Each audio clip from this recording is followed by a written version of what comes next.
the freaking pink was it LCR that all the floods behind the counter tell them they need. You know what I mean? Or is it a Lady Smith or No, whatever? yeah, the Smith & Wesson Lady Smith or whatever. Yeah. And they're cool guns, but when you have like a frail, like 120-pound woman that's just like, my husband told me to get this and came here, and they're like, you just see the shake, and you're like, oh, we've God. seen more. Not that we've seen crazy guns, but a lot of like $500, $600, $700 mistakes. Like, Yeah. my husband told me I should get this. What the hell are you doing?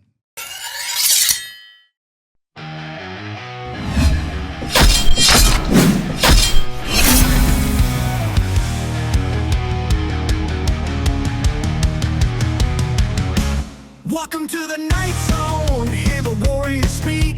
Life's the battlefield and we ain't feeling weak. From love to the game and the power we seek. Our voice is strong, breaking every peak. Talk of love and battle scars, everything that's real. From touchdown to sermon, you know the deal. Strength in every word we begin to reveal.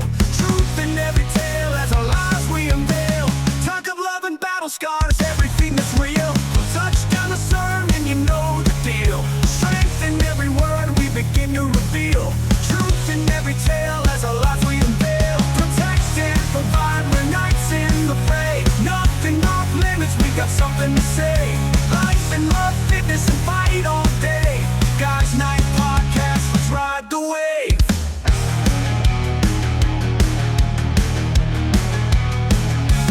Politics and prayers, ain't no subject we shun. Keep it real, keep it raw till the battle's won. Fitness, tips to faith, every topic under the sun. With honor and valor, every man's battle begun. Warriors with word swords through the air. Every point sharp and every talk fair. Knights at the round table, come and pull up a chair. Join the brotherhood, words laid bare. Protect and provide, we're knights in the fray. Nothing off limits, we got something to say. Life and love, fitness and fight all day. Guys Night Podcast, let's ride the wave. Whoops. Yeah. All right, let's get Let's roll. this thing rolling. All right. Greetings, everybody. Welcome to the Guys Night Podcast. Tonight, we're fortunate enough to do a dual podcast with the Higher Caliber Podcast, two brothers that run a firearms defense, or fire ridge defense, sorry, do CCW training, gunsmithing, as well as intermediate and advanced firearms training as well. So I'm excited to have you guys here. Welcome aboard. Thanks, man. Thanks for having Excited us. to be here. We appreciate it. Yeah. Dude, no anytime problem. you get somebody else that does a podcast as well, I think it makes for just a good Yes. collab. Yep. Hopefully it works a little bit for everybody. But you guys are particularly interesting just because we've been wanting to have a podcast regarding firearms. Obviously, you know, when it comes to the guys' night, there's a lot of men out there that don't necessarily have the training but have the firearm. And then there's those that have the firearms and don't do the training or don't know where to go to get the training. Yeah, 100%. Definitely. And there's a lot of bad training out there too, from anybody that you're listening to, what guns to get. I've actually watched a couple of your guys' episodes recently where you guys talked about, you know, carry weapons, what's the best ultimate first gun and things like that. And I think there's a lot of questions that we can kind of address tonight, but also talk about the training that you do. So why don't we start off with you guys just kind of telling us a little about yourself, what your background is, and how you guys got into firearms training. Well, him and my dad pretty much started off. My dad started Fire Ridge in 2008, and he's one day was like, I'm going to go be a gunsmith. And we're like, that's great. Then he got him into it, and you can go from there. I'll pick up at the end. Yeah, so he got into it and he built his first shop in our garage. He kind of just 2x4'd it up. He's like, "Hey, we're gonna build a shop," and we built benches and everything. And Our mom was thrilled. I'm by sure. the way. Of course. yeah, and it was kind of weird, because when I was a kid, my mom hated guns A Really? lot. Like my dad bought a gun, and I think she made him take it back. Oh, Oh, really? It was Like a BB gun. Don't worry, my Was it? parents. I don't even know what it was. Yeah. My parents hate guns. Completely hate Yeah. guns. So was your dad former military or anything like that? He was Navy and Army Guard. Army Guard. Okay, yeah. so he had some experience with firearms. Yeah, before and that. like I think he grew up hunting with his dad and Sure. everything. Mhm. So like he knew about guns, but like that whole transition, my mom's family, like Yeah. hated guns.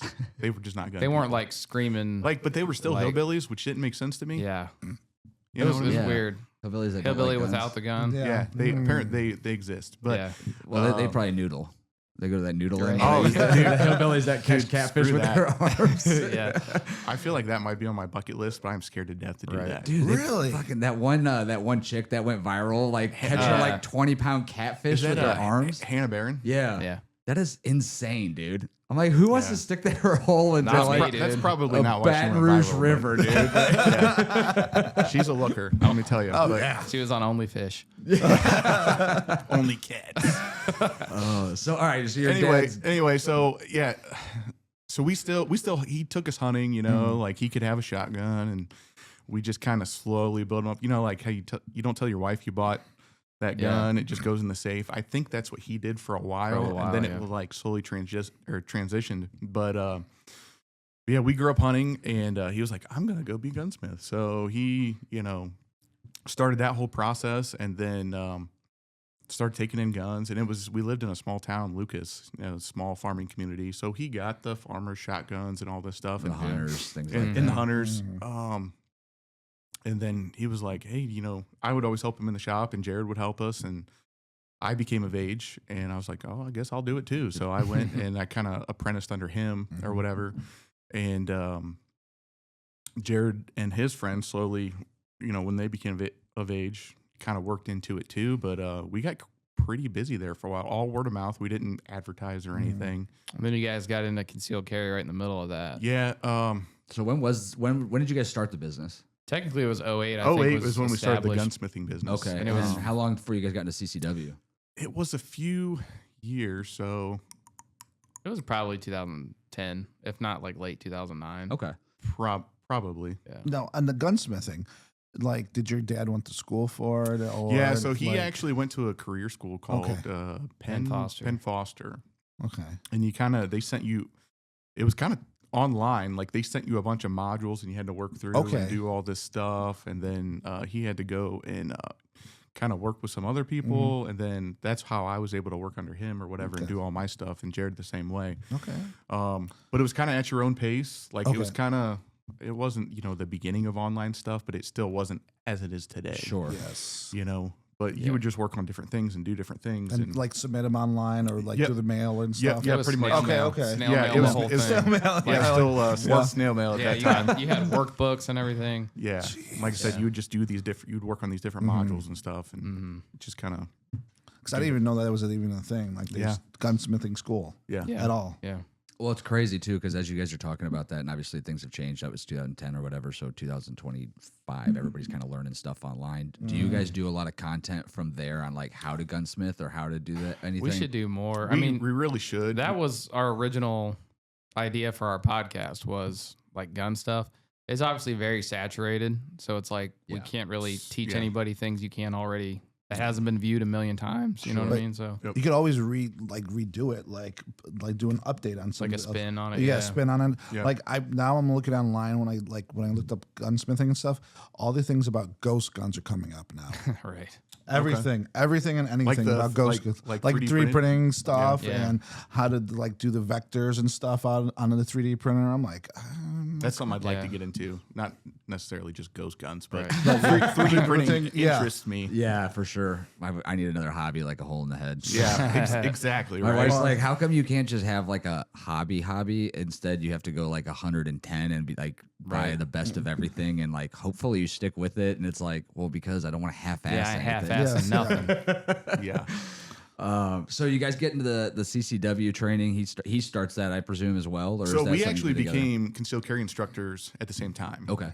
So we And what's that like? Is that a long process? not Not as long as it should be. it was no, to become an instructor wasn't bad. So like you already had to have your concealed carry, Makes sense. obviously. And we taught through the NRA. There's a couple different organizations you can teach through, but we taught through the NRA. So you went to school. Was it 2 weekends or was it just one? Mine was or 3 days, I but think it was okay. It was I 3 did days. mine. It was like a what, Friday, 7 Saturday, years Sunday. later. But they were all days, like 8-hour days. But it's how to teach the material, you know, how to teach people, I guess. Talk to If you've been to people. any instructor classes Yeah. or anything, it's all about how to teach people, right? Yeah, because you don't know the level of people you're Intelligence. getting. And, well, it's just a level of people you're getting, like Right. Yeah. a 19-year-old girl to a 30-year-old military vet. Yeah. And For everything sure. in between. And, For sure. I thought it would be more like the concealed carry class on steroids, but it was more like, this is how you give a lecture. Don't put your hands in your pockets. Like, Gotcha. at least that's how mine was. Mine was really involved. I took it in 2015, something like that. Because I went to the Army. They were doing their thing, and I came back, and we got back into it. But after the third day, I was like, this is way more than I thought it was going to be. Like, they're like, do the lecture again. I'm like, damn. Okay. I thought this was going to be a breeze. It was involved, but it wasn't as involved as it could be, because it was like, you need to be good at teaching our material, and that's it. Not like, how do you handle the 18-year-old girl or 19-year-old girl Gotcha. that starts waving the gun around Mhm. because she is mildly allergic to bees. Yeah, we got You know, a video they of don't, that. they Oh don't, my God, that's my wife. well, Jesus. My wife. you know, they don't go over that. So I'll get scared of a spider. To this day, I'm scared of opening the video that he's talking about that I have on my GoPro. I don't even want to watch it. Yeah. Why? What's this the video? happened. yeah, no, this happened. So we were at one of our old ranges, Yeah. and it was like 2 lanes. It was very small. Yeah, we were pretty close. And, Two shooters. This girl, she was probably Younger. 18 to 20 years old. I don't know. Well, she was at least 21. And it was was it High Point? Yeah. It was a High Point. 45. 45. All right. Oh my So we're on the gosh. range, and you know, what we always do, it's always one-on-one, student instructor, you know, so you can do whatever you need to do When you're actually at the range. when you're at the range. Right. Yeah. So when they're doing live fire drills. So this girl is shooting this 45 High Point, and she starts waving it around and doing this crap. Screaming. And I lose my top. And I'm like, what are you doing? You know, I took control of the gun. And I'm like, what are you doing? I'm mildly allergic to bees. I'm highly allergic to lead. Don't fucking do that again. Yeah. Oh my God, dude. I don't know. I just You know. some people are just And the thing is, we're normally not assholes. No, we're not, But but- when you No. have a Yeah. fucking gun It's waving not- around, yeah. and other people around Yeah. there, no, Yeah. fuck that. I don't get it. Yeah. Excuse my language. Yeah, that's definitely something I would be concerned about.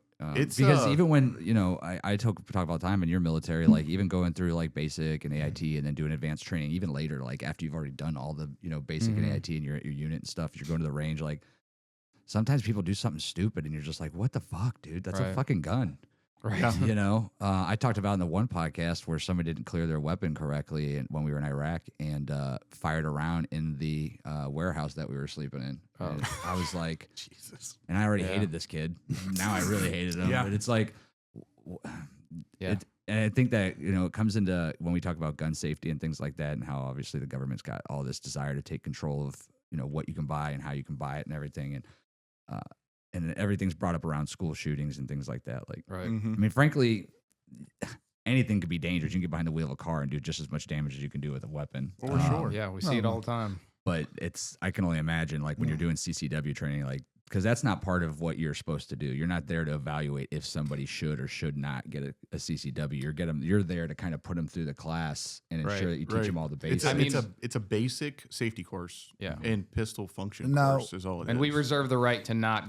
Okay, I was just Have saying, them pass, yeah. like weapons, it was like you see red flags when you like give them. Then the it's our test. job to give a good reason as to why. But Okay, say Yeah. and like no. mentally, and Yeah. like okay, cool. Like we do Yeah. remedial training, like you've probably seen in the military. Where you're like, you know, let's get this guy, you know, yeah, if up they're to speed. if they're coachable or Mhm. if it's Yeah. you know Has that happened where you guys have had to say, like, I'm not going to certify you on a CCW? I think like once, maybe once, Yeah. but we taught a lot of people, Mhm. and I can't even remember who that individual was, but I kind of remember, and I don't even remember what they did or in it. Yeah. It could have Right, been. it It could have been wasn't their like- attitude or yeah, And something. there's been a few times where people have gone home for the day, but we'll be out there like take another half an hour or hour with them. Like we want you to actually yeah, understand this and be safe about because it. it's a lot for. It used to be 12 hours back when he was teaching it. Yeah, Now it's 8, it's 8 hours. Yeah, but it's 12-hour day. Dang, dude.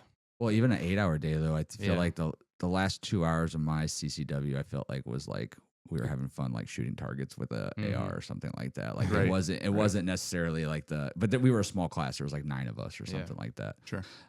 So you guys get into CCW training, become instructors. That kind of becomes part of your business model. Yeah. Gunsmithing, CCWs. We were real heavy into the education because like I don't think we really wanted to scale the gunsmithing at all, Yeah. just because it was a hobby. Like we all have full-time jobs. And we're not like machinists. Yeah, So it's like, yeah, we're not turning barrels and stuff. We're not manufacturing anything. Mm-hmm. It was like, we're fixing shotguns and we're fixing stuff, not making stuff, basically. refurbishing, things like Yeah, that. a lot of restoration, stuff like that. Were you guys doing like scope mounting and things like that? Yeah, or helping yeah. zero people's weapons in? Or Yeah, anything? we would do that. Yeah. A fair amount of that. Yeah.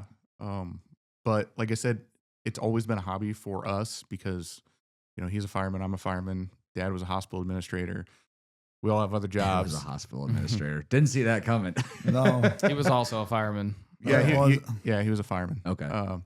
But we didn't scale that part, but we got really heavy into the education because now that we had once we had all of us were instructors, we could handle some big classes and we could really get out there and fill some seats, because concealed carry is it's a long day and you deal with a lot of different people.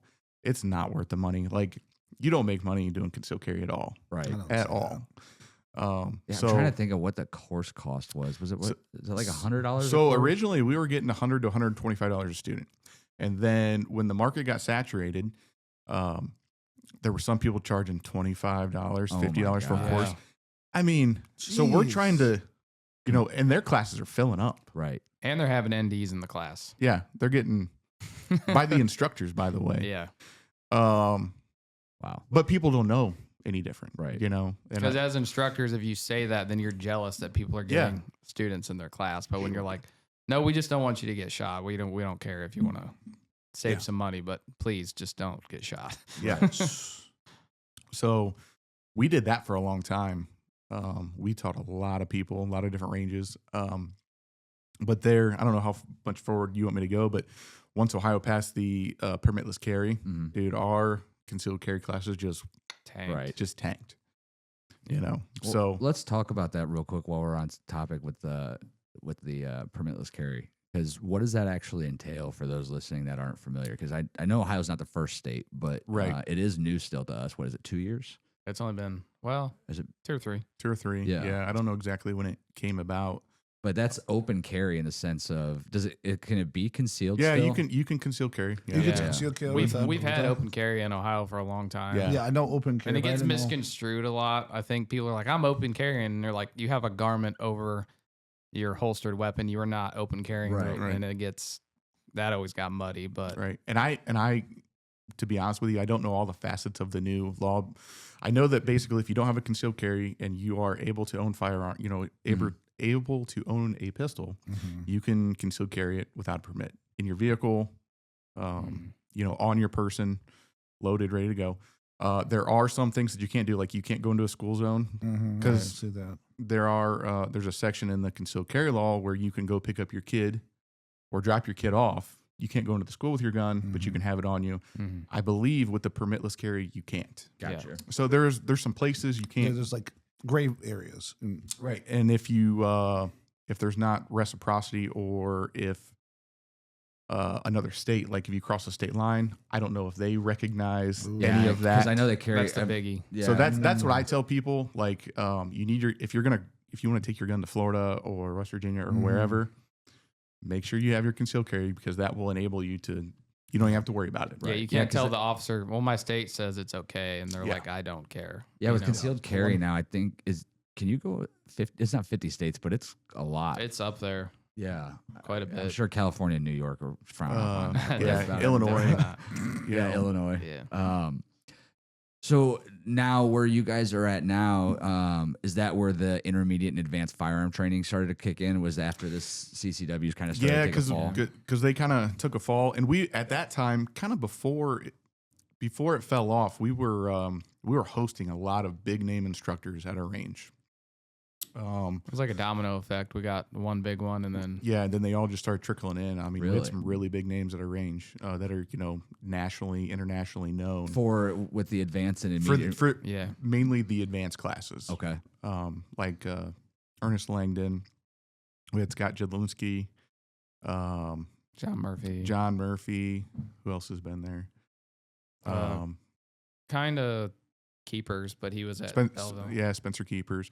But those are some really big names, and people will travel And so we would host them at a range and make the accommodations, and we would make a small portion of that in range fees back. We weren't making money, but the plus side to that is we got to take the classes for free. Right. So we were getting a lot of good training at home. Mm-hmm. And we could take it back to our students. We took a lot of that. Yeah, took a lot of that stuff back. So and your range, you mentioned, you guys have a personal range or private so range? we're kind of drifters when it comes to ranges because we have so many places now that we had a operate home range in Mount Gilead. We don't anymore. Okay. We do a lot of classes around like the Lucas area, and whoever will come host us too. I mean, we just go wherever. Have you guys thought about building your own? We had talked about it, and land, with the housing market. Oh and God, land, don't even start me with the pricing. Yeah, it's crazy. Don't even start me with the pricing. It is crazy. We got burnt out on looking for. Yeah, we got burnt out. And we have access to so many places now that it's like, Yeah, we're we all can right. go wherever. I'm also part of a like a hunting club in Richland County, and I can host out there too. And they have some nice ranges, so it's really not worth it, to have our range and the upkeep and everything anymore now. So what is part of the intermediate and advanced? Like, what are some of the things? Are you guys doing movement drills or anything like that? So if you talk about concealed carry, it's very basic. Right. We do no holster work. Mhm. It is all grips and somewhat accuracy, right? And just slow, single shots. That's it. The intermediate class. Let me back up. So when we were taking our advanced class, when you go to an advanced class, they want you to know how to safely draw from a holster already, Sure. efficiently, and put rounds on at least paper, right? Yes. Put it on the paper. And we kind of felt like there was a gap between concealed carry and an advanced class. So that's why we were like, man, we need an intermediate class with just a lot of holster work, and build people up like that. So that's where we kind of felt that we were needed. Okay. Yeah, weapon proficiency. Because you're going to get kicked off a line in an advanced class the second they sent something and that wrong. happens all the time. I'm sure. Because people are paying what's a Langdon glass cost? $500. Like, so you're spending $500 for 2 days, plus 1,000 rounds of ammo. Yeah, that's right. the big part. And then 10 minutes in the class, guys are getting kicked off because Yeah. Yeah, because being nobody safe. there deserves to have a gun pointed at Yeah, them. So exactly. it doesn't matter how much you spent. and you're kinda- these big instructors, like, their reputation is on the line. Like, if somebody gets shot in one of their classes, it's Done. all over the internet. They're done. yeah. They're done, Yeah. So they don't tolerate it at all. Makes sense. I understand that. So, there's so much more to pistols and firearms, obviously, than just being able to shoot it. Like, half the guys I know that go to the range, they'll be like, "Oh, I got a new weapon." They don't even have to know how to zero it in.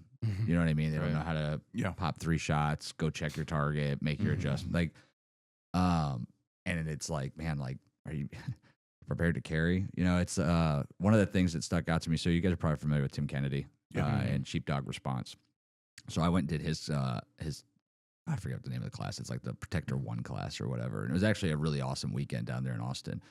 And one of the guys that was there was talking, and like we were doing some kind of movement drill, and you had to put 3 rounds on target on paper. And he brought up the comment to somebody because they're like, "Oh, I just barely missed like the outline of the human or whatever." And they're like, "Yeah, and shot the grandma that's 10 yards behind him walking with the kid across the street." Like, and I think that put into perspective, for me even, where target shooting became much more important when I would go. Like, instead of going to the range and like fucking off and just emptying a magazine at the end of the day, like Dumping into trash. I want to make sure, I want to make sure that every shot is at least on target to some sense, because You're it made me accountable think for about every round, and it's like, no, I've not had to shoot my weapon in public in self-defense or anything to that nature. But like the one time that I ever do have to, if that occurs, I want to make sure there's no bystander that takes a round on accident, and it's like one of the things that they always say is like, you're always going to fall to your level of training. You're not going to rise to the occasion, right? Like if you're not doing that training on a really at least every couple of months, if you're not going to a range and putting some stuff down range on a target, like you just know what you're going to be prepared And I think for. a lot of people discount dry fire quite a bit because they think the only time that they're allowed to practice is when they're on the range and it's live. But really, you can know so much more about your firearm if you're doing it safely dry firing. Well, yeah, and even at the range, there's things you can do that I never thought to do before. But like in order to look at the proper way, like you're clearing a weapon and things like that, was the dummy rounds became like a big thing. Yeah. And I would one of those things I picked up at that sheepdog training was like randomly placing a dummy round in your magazines, just so that when you're at the range and you're shooting, like you do it correctly. You know what I mean? And you think about like, oh shoot, what am I gonna do? I'm gonna look. Versus like just emptying stuff, like you know what I mean. So like there's all kinds of stuff out there that can relate to different instances that you can be involved in when you're shooting, including like you said, dry firing in your basement when you're at working from home or whatever. As long as you keep it dry. Right, yeah. You don't want to get Glock hand. I actually just saw, what did I see? I saw some kind of device that was like specifically for training, like in your office, that somehow did something with a target. It's a laser. I've seen it. You put it's a little I don't know. It's a if little that bullet works or not. laser, and you put it in your gun, and Yeah, I have one of those. Do you? I think the coolest one out there is the Cool Fire trainer. Yeah, the cool fire. Yeah, because It's like CO2, and it'll have. Is it Okay. CO2? It's some sort of better compressed compressed air, but yeah, You have charge blowback. it up.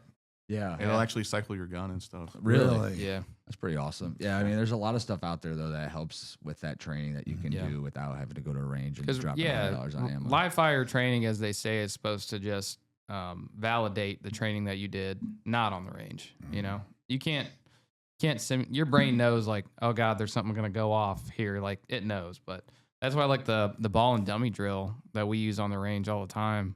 Where they think there's what is the ball and dummy? a ball and dummy is we haven't done it in a while, but the student thinks that there's a round. I think we tell them one of them's going to be a blank and one of them's going to be live. So they think there's a round in there, and we usually record it so they see what's going on with our phones or whatever.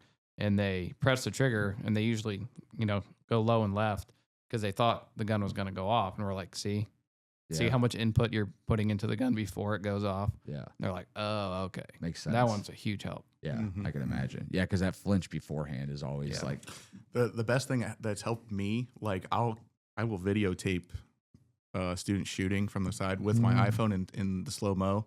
Okay. I'm like, now watch this. Oh, wow. And you can just see the whole gun move Downwards. just straight down. Yeah. And they're like, I'm doing that. Like, yeah. Yeah, every time. Because they don't realize that there's going to be a recoil. Yeah. So Yeah. Your brain knows. Yeah, it's anticipating it. There's going to be an explosion in my hands. Holy crap. Yeah. You know what I mean? yeah. It's interesting. Well, it's like, and you talk about all the different grips and stuff like that people have, and it's it's there for a reason, right? Right. That was the one thing. So we didn't do a lot of pistol training in the military. Yeah, I hardly did any. I remember going to the range, I think, and actually I think the only time that I did anything was when we confiscated a ton of arms at one of these first busts when we crossed the border, and like somebody had like a laser sighted Glock that I snagged from one of the Iraqis, and I was like, oh sweet, and that was like my toy. I had a sidearm for my whole deployment that I wasn't supposed to have and wasn't registered, and it's like that was really the only training that I did was my own, like shooting and stuff when we were back at the end of the night or something. But they didn't really do a lot of training on it. So when I started to go through training, like I was like, man, why can I not be accurate? Because I'm not pushing forward and pulling back into my weapon and all these different ways that you can, and your grips, like it's just like a golf club. Like there's so many ways to anything that you do that there's certain ways to grip it that gives you maximum efficiency. And I think unless you're training on that on a daily basis, you're not going to see that. Mm-hmm. Did you go to Fort Knox? Yeah. Did you do any pistol training there? I know I didn't. None. When I did my lectures for concealed carry, I had introduced myself, or at least one of them introduced me as like a veteran, but I'm like, that doesn't mean shit when it comes to pistol shooting. So don't think that, Yeah. because people will come in like, I'm a veteran. Like, okay. Well, you probably shouldn't have said that till after the class. Like, because that just tells me, unless you're like an MP or something, or you're like SF dude where that they do pistols all the time, it's like, you probably suck. Right. Yeah. And I did. I was awful. I thought I knew, like when I went in the Army, I'm like, oh, my dad's a gunsmith. I know all sorts of shit about guns. And I'm like, I ended up qualifying expert, but I had to do a reshoot at basic, and I was telling everybody like, "Yo, I know guns and shit." Yeah, Yeah. And I'm like, "Oh god."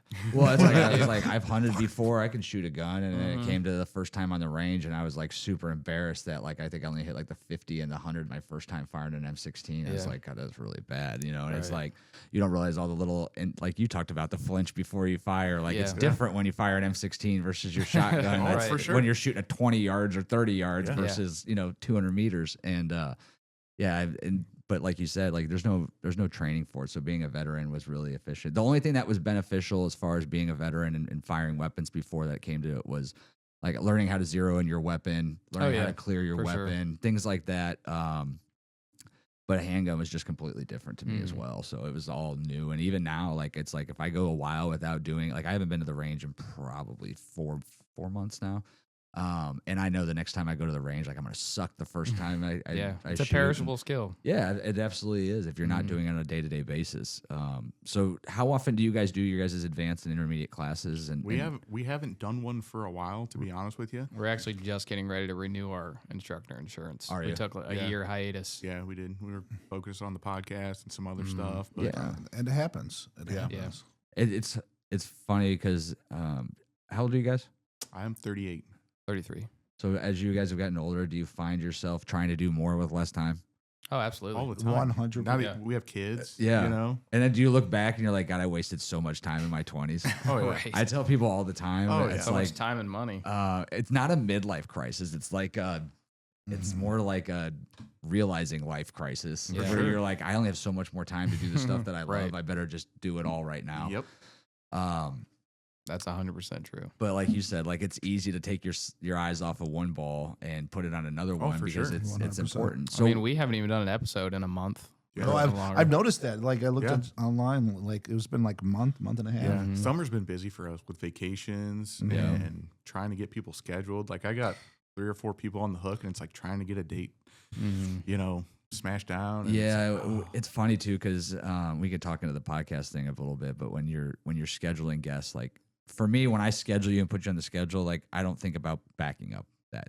So there's been times where we had to do an episode on absolutely nothing because a guest cancels at the last minute because it's Father's Day and they didn't think those about that. episodes, and at least in our experience, when it's just me and him, just BSing, Just ripping. Yeah, dude, they turn out to be awesome episodes. Yeah, you get some. You just Let's get some funny content. When there's no agenda, just shooting breeze, man. That was how the podcast for us started. We used to have this thing.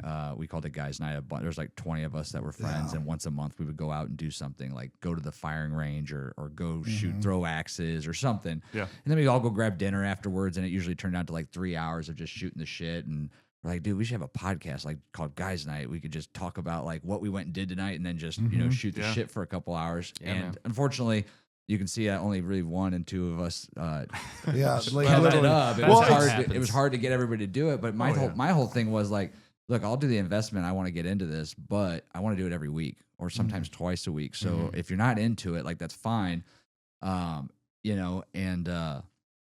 It takes up a lot of time. Like you said, It it's does. booking a guest, trying to get them confirmed on when it's going to be. Then you got to make sure your schedule's clear. Like today I wanted to go to a bike night and I was like, shoot, I told the guys to be there at 5. Like I can't go. Like, okay, that's fine. No big deal. I can do stuff around the house, but it's like, and then people no show. And there's other times where you have an episode and you're like, God, that was not what I was expecting. Or Right. we talked about the screw ups that happen sometimes. Yeah, like, man. I have one that's 3 weeks old that I haven't posted because I forgot to record my own audio. So my audio is all through the cameras and it sounds like I'm 30 feet away. So I figured I'd spent like 2 weeks digitally remastering so it sounds okay that I'm going to use. But it's like stuff like that happens, man. Yeah. So what led to you guys turning it into a podcast? I love the name of that, Higher Caliber Podcast. Yeah. I mean, a great name for it too. That was me. I have to give all the credit to him.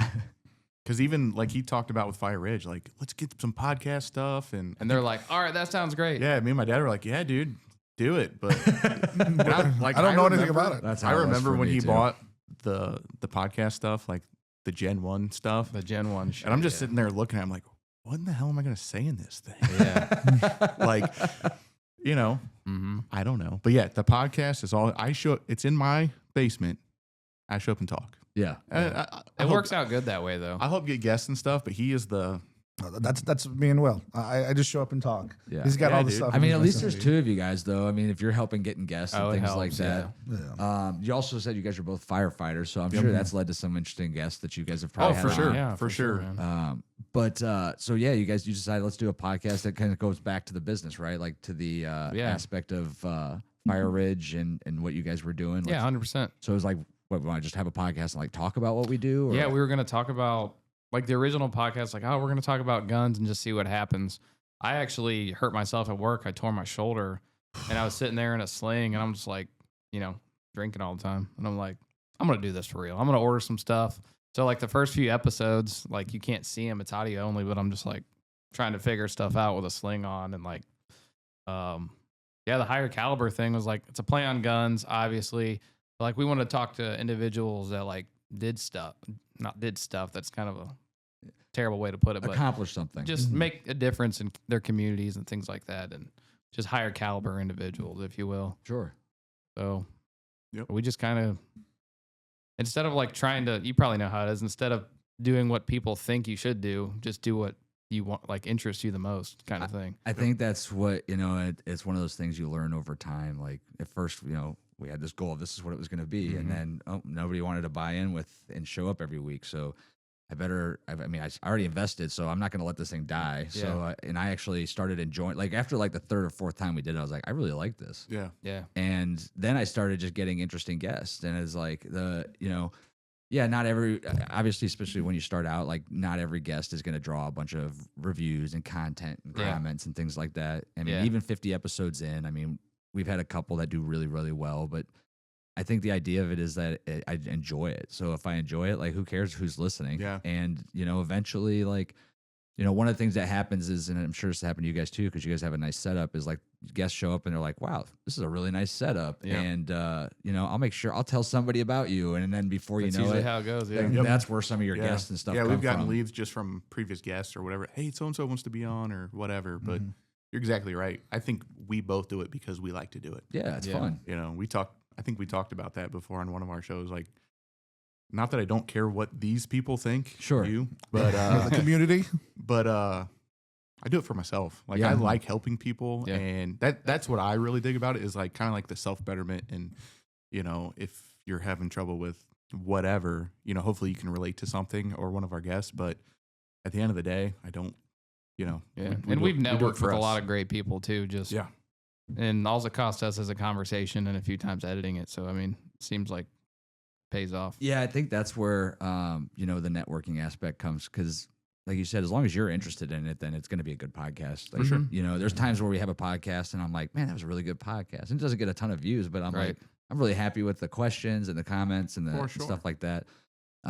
I think for anything, it's just, and it's funny, how many times have you gotten the comment that is like white people, or what is it? It's they need to make podcast equipment more expensive. More expensive. Yeah. I got that. I forget what I was talking. I was going on a rant about firefighters, how like, they suck basically.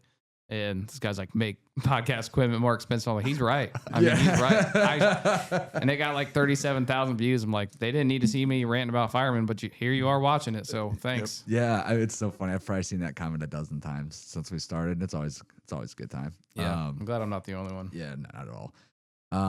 So what what is, like, the guests that you guys have had on, what are some of the most do most guests come on knowing it's kind of a firearms based podcast? Do you Not guys really. make them all So- firearms based, or is No, it just no, that's I kind of the mean- name and it stuck to it? I think firearms have a good mix in our episodes. Not in every episode, but man, like Jerrod said, I think it's more of just been the higher caliber individuals. Like we've had musicians, we've had firemen, people running, like politicians, just a whole bunch of different people from Mhm. all different walks of life. I think that's great. Yeah. I would probably run out of things to talk about if we were just talking about guns. Yeah. At least if it was just me and Tim. Yeah. For sure. So I just feel like it's more of a community type deal. Okay. You know what I mean? How many times have you guys been talking and you're like, damn, wish we were recording? Oh, Oh, When yeah. it's just the That- two that- of you. a You're lot. like, that would have been Yeah. a good conversation to have on the a podcast. lot. We've talked about doing things like riding in the truck and putting the lav mic on and things like that. Yep. So Oh my God. you guys are both firefighters. How long have you been firefighters? Since 2005, 5. Okay. I think. I Yeah, think mine's 15. I think I've been full time for 18 years, going on 18 years. Congratulations, man. Yeah. So it's 24 on, 2 days off. Yep. Yep. That's what my other friend is too.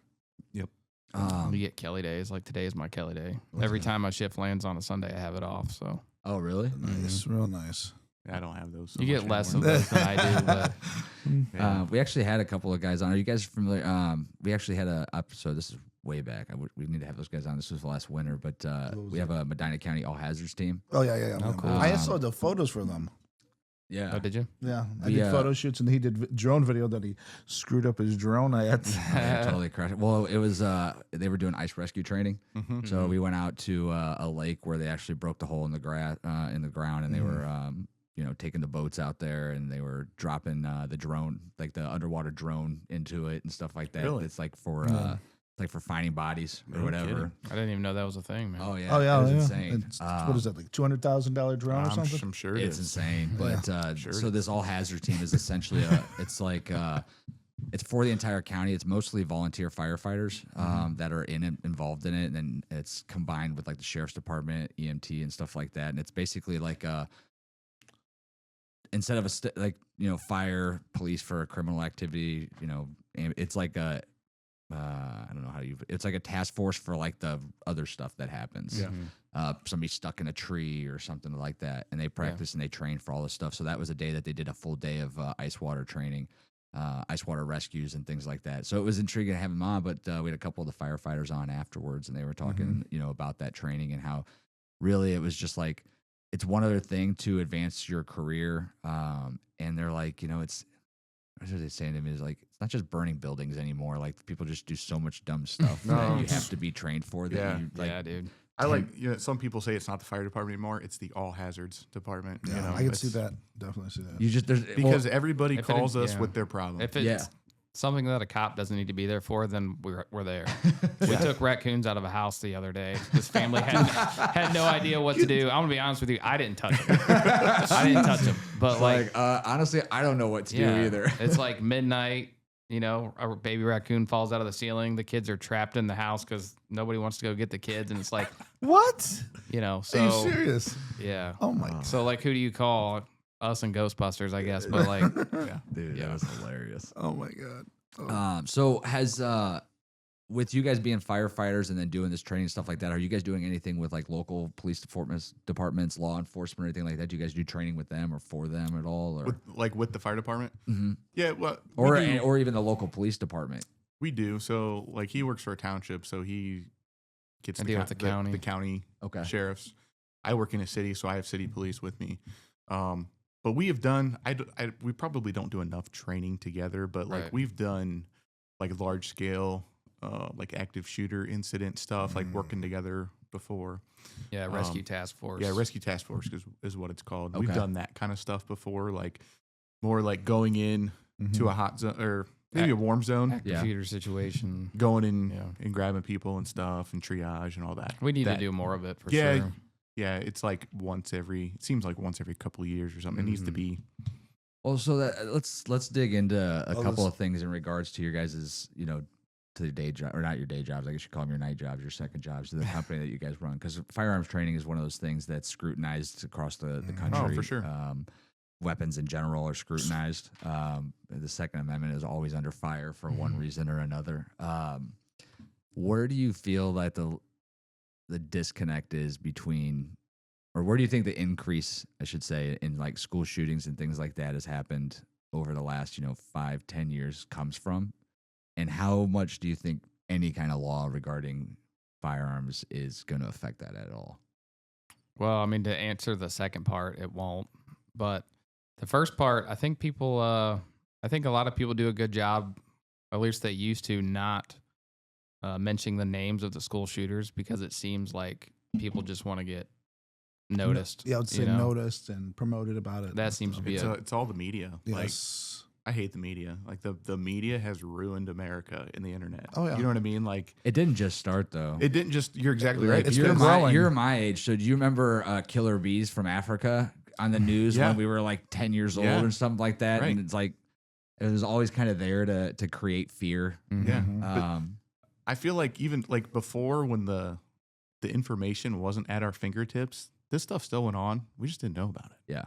And it wasn't not saying that it's definitely blown out of proportion now, but you just went on about your life. Like, yeah, that terrible stuff happened over here, and it maybe once wasn't as big or significant as they're portraying, but yeah, it still happened. Yeah. Like people were nuts back then, 20 years ago. I mean, the assault weapons ban they put on after Columbine to prevent another Columbine, it was going to come back into law if it actually helped, and it didn't. So that's, I mean, right there is a huge case study as to the stuff not working.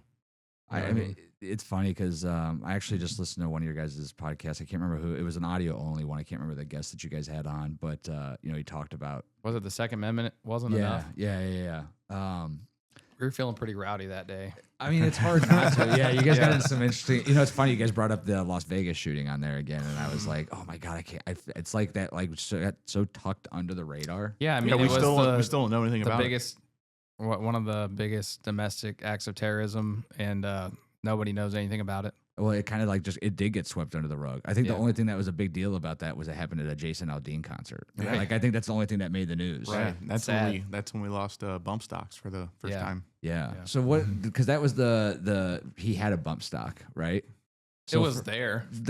Right. So what is Look, the bump stock? How far do you want to go? I was never in the military. All right. I never shot a 240 Bravo? A 240 Bravo, but everybody that knows what one sounds like says that's a 240 Bravo.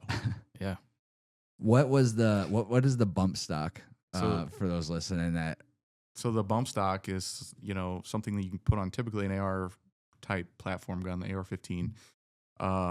And basically it slides an inch or so, and you can put your finger on the rest and pull forward on the fore end of the gun. And when you fire the gun, the recoil comes back, and then you keep pulling, and it basically bumps off your finger. Yeah, it bounces the trigger on your And it finger. bounces the trigger. so it makes it as close to automatic, essentially. Is Essentially. the idea of it. Essentially, yeah. But once again, we A don't really, lame version of Yeah. automatic. Yeah. Yeah. But yeah. So like, And you cannot sustain those rates of fire. I can't imagine for that long. The one I had, I definitely couldn't. No. I mean, no. But Had. yeah, had right. Yeah, because They're legal. They're legal again, by the way. Yeah. Are they really? Jesus. Well, there's been a lot of changes recently because silencers just became a lot easier Yes, to the get grab. as well. That's what I heard. I don't have a silencer for any of my It's weapons. going to be the but same process, but that It's supposed to be sped up. $200. It is sped up, at least in Ohio it is. I got mine in like 7 days or something. Wow. In mine, Tops. I waited for almost a year. I was gonna say my one buddy, I think he waited like it was almost a year, but it was at his our local range. We should go to Valley City Tactical Edge or whatever, River's Edge or whatever, and he had it there. He was allowed to use it when he was on the Yeah, range. you could. but then Yeah, they had to like turn you it gotta back in. put it back you in the gotta cage. put it back in prison. That Yeah. is funny. So when it comes to, and we can get into all that stuff. When it comes to you guys' shot, you guys sell weapons as well. Yeah, we have a federal firearms license. We can sell. Do you guys carry stock? Do you guys? Not typically. So are you guys? Like we'll stock some ammo. Like we don't really have a storefront, Okay. but we will. Like if you walk in, you say, "I want this." If you know what you want, we order it. We have it in 2 days. We'll save you a bunch of money because we don't stock anything. We don't pay employees. We don't have overhead. We don't have the overhead. Gotcha. But if you know exactly Can what you you want, customize some stuff too? we could. Okay. Depending on what you wanted to do. Okay. Because then we'll get into the manufacturer type Yeah. classification that we're not. They don't like that. Yeah, I know. gotcha. I figured that. Yeah. We can't sell suppressors. We don't pay for that. But just if you want firearms, accessories, whatever, we can do all that. So, and we stock some things. Like we have ammo. We have cases of ammo and stuff like that. The stuff we know is going to go. Yeah, 9 like mil, 9 5.56. Yeah, 9mm, 5.56. Well, how? Because you guys don't have a storefront, so I mean, it really So- just sits there unless somebody needs something for one of your classes. I'm assuming. Kind of, but we do a lot of FFL transfers. Yeah. So when people come in, we have a counter set up so they can receive their firearm, and we have stuff you can. And a lot of times people just call us and say, "I need this," and we just have a stock there to either they can come pick up or And we get a lot of that. bring So to them. like anytime you buy a gun off the internet, like a lot of people are like, "Oh, it's so easy to get a gun. You can just order it off the internet."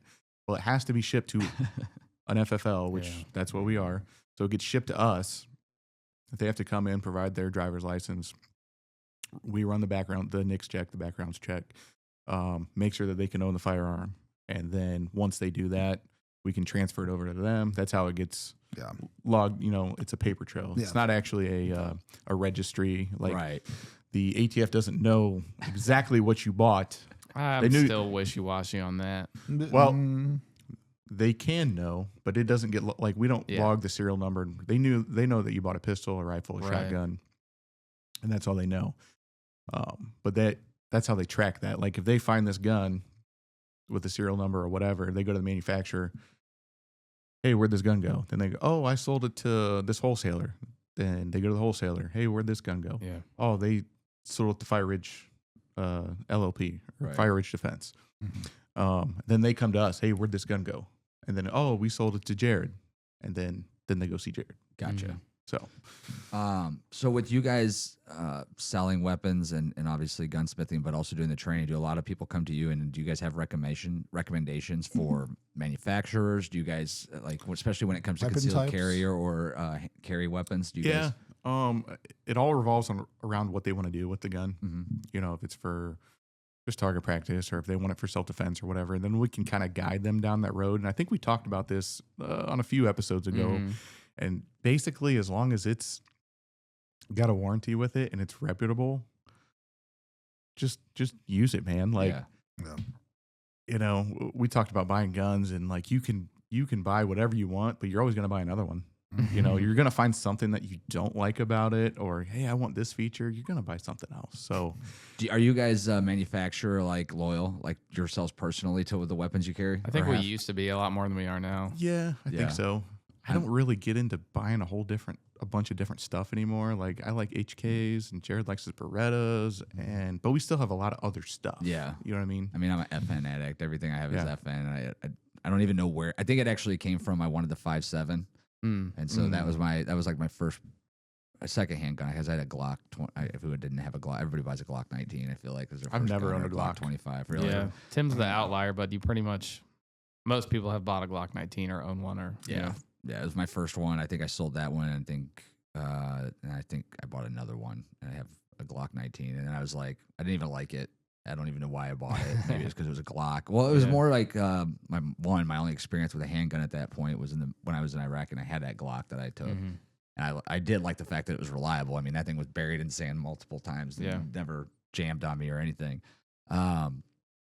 But then I went with the 5.7 2A just because I thought it was an awesome. And then they came out with that second gen or it might be even third gen. They fixed some of the controls. Yeah, and you could have your mount on it because it didn't have the polymer top anymore. And then from there, I just became even more of an FN freak. Now it's my long range, it's my AR, it's everything on it. Yeah. But I wasn't sure if you guys had the list is pretty short of just guns. There's a few of them where I'll be like, absolutely not, because I don't like to be like an absolutist when people are like, oh, you can't. Because I was like into Glocks for a long time, and then I got into Berettas, but there's certain guns where you're like, oh, I have a 22. What is it? Say they have like a Taurus 22 that they want to carry, and I'm just like, don't. You know what I mean? Like, like at some point you're like, don't do that. Like, why? But I don't know. There's just certain things where, like, I always tell people, like, get one gun for a while, can't think. Go out, shoot it, train proficiently with it, be the best you can be with it, and then if you want to get something else and start all over again, that's fine. But don't just buy a gun and be like, oh, look, there's a blue one over there, and then switch platforms. You're never going to get anywhere. Right. Like, be proficient with it. Yeah. Yeah, I think that was one of the things, for me, it was like I just liked all the triggers on the FN, and I didn't have to put like aftermarket triggers on everything to make me happy. So I was like, why get a Glock and put everything? Right, because that's what it's funny when you get into different weapons, like obviously just like anything else. If you go look on the internet at all, it'll automatically tell you have to replace 25 things in it, whatever it is you own, Yeah. Even though it probably worked perfectly fine for the first 99 people, but you're the guy that like saw the one article that said you need to replace this, that, and the other thing. Right.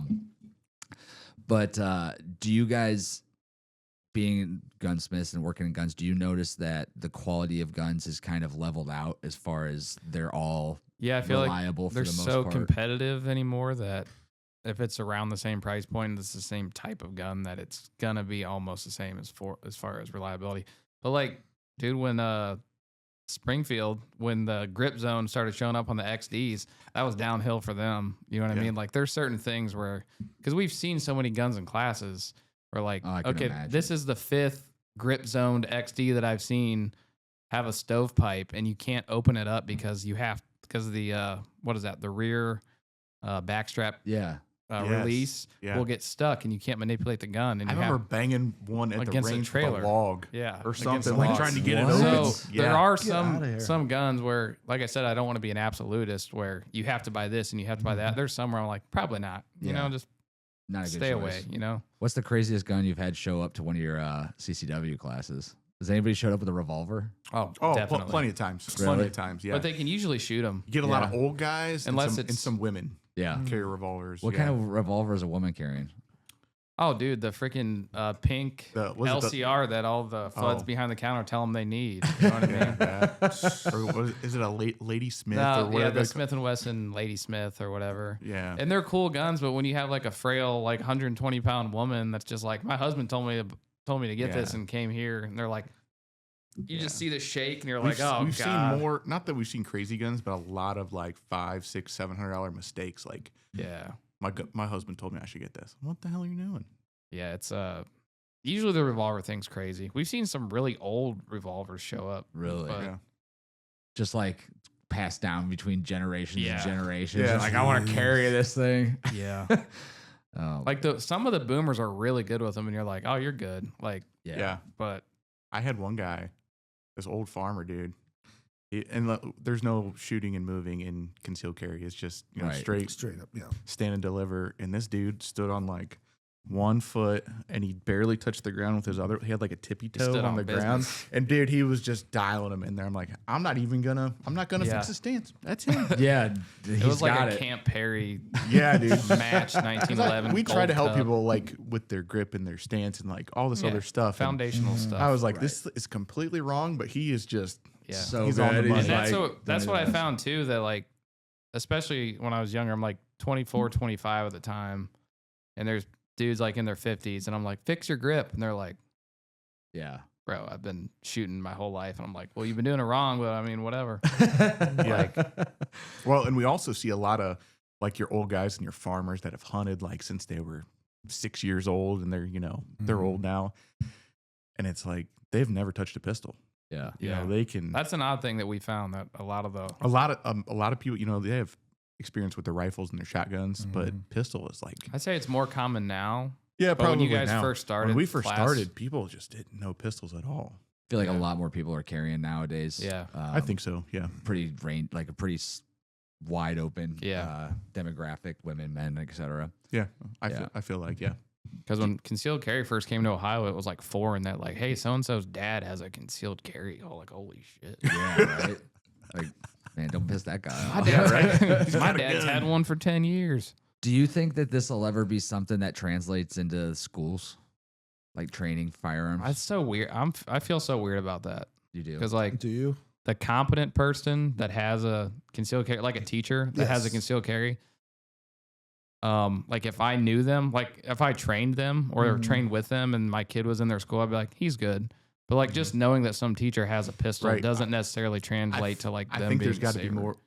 more training, honestly, to make me feel comfortable. I think there has to be more training in general. Well, yeah, even because as with it sits kids, now, I think I would. Well, part of that was question too is like, do you think that should be like a class offered to high school students, like concealed carry? No, or just weapons training. Just weapons training.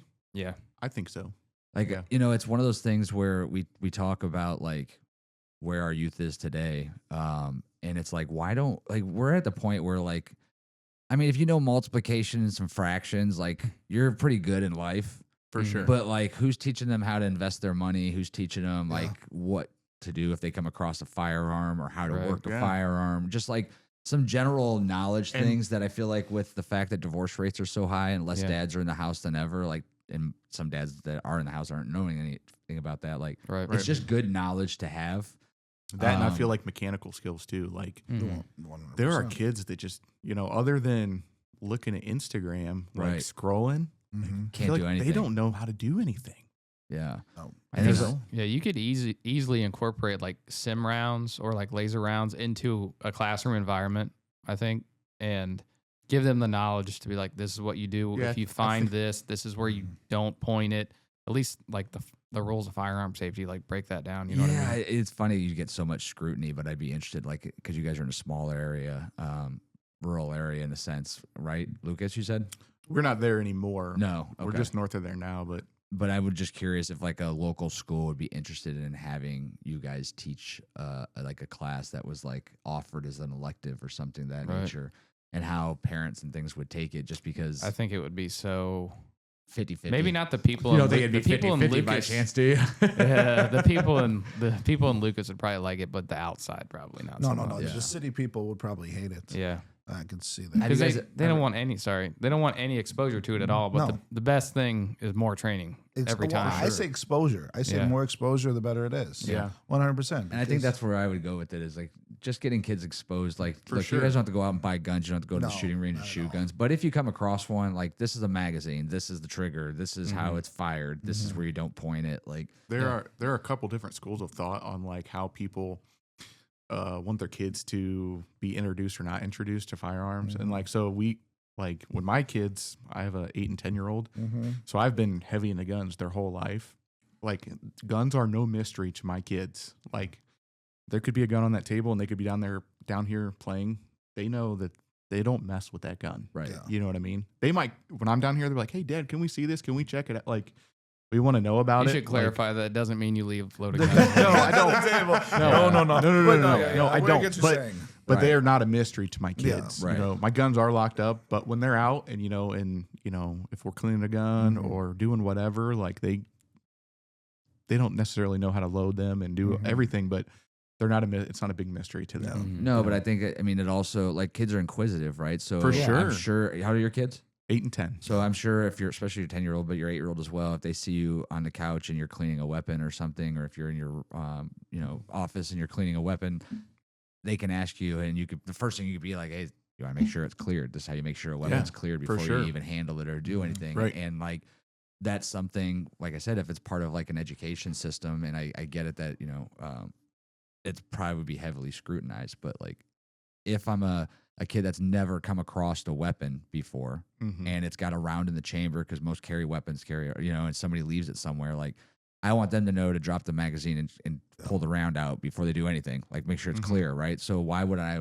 not want them to know that, rather than them be like, oh my God, I have a weapon, and then them accidentally pull the trigger and shoot themselves, like Plaxico did or whatever, like, you know. But I was just curious, with you guys doing training and stuff, if you guys ever reached out to schools and like said, hey, we'd like to offer this. We as a haven't. class. Now, we've had kids probably, maybe 12 to 15, 16 years old take our like basic safety class, not necessarily the concealed carry portion, but just like the basic safety and operation of the guns. We've had that before. Like parents brought them to you. Yeah, for sure. Good for them.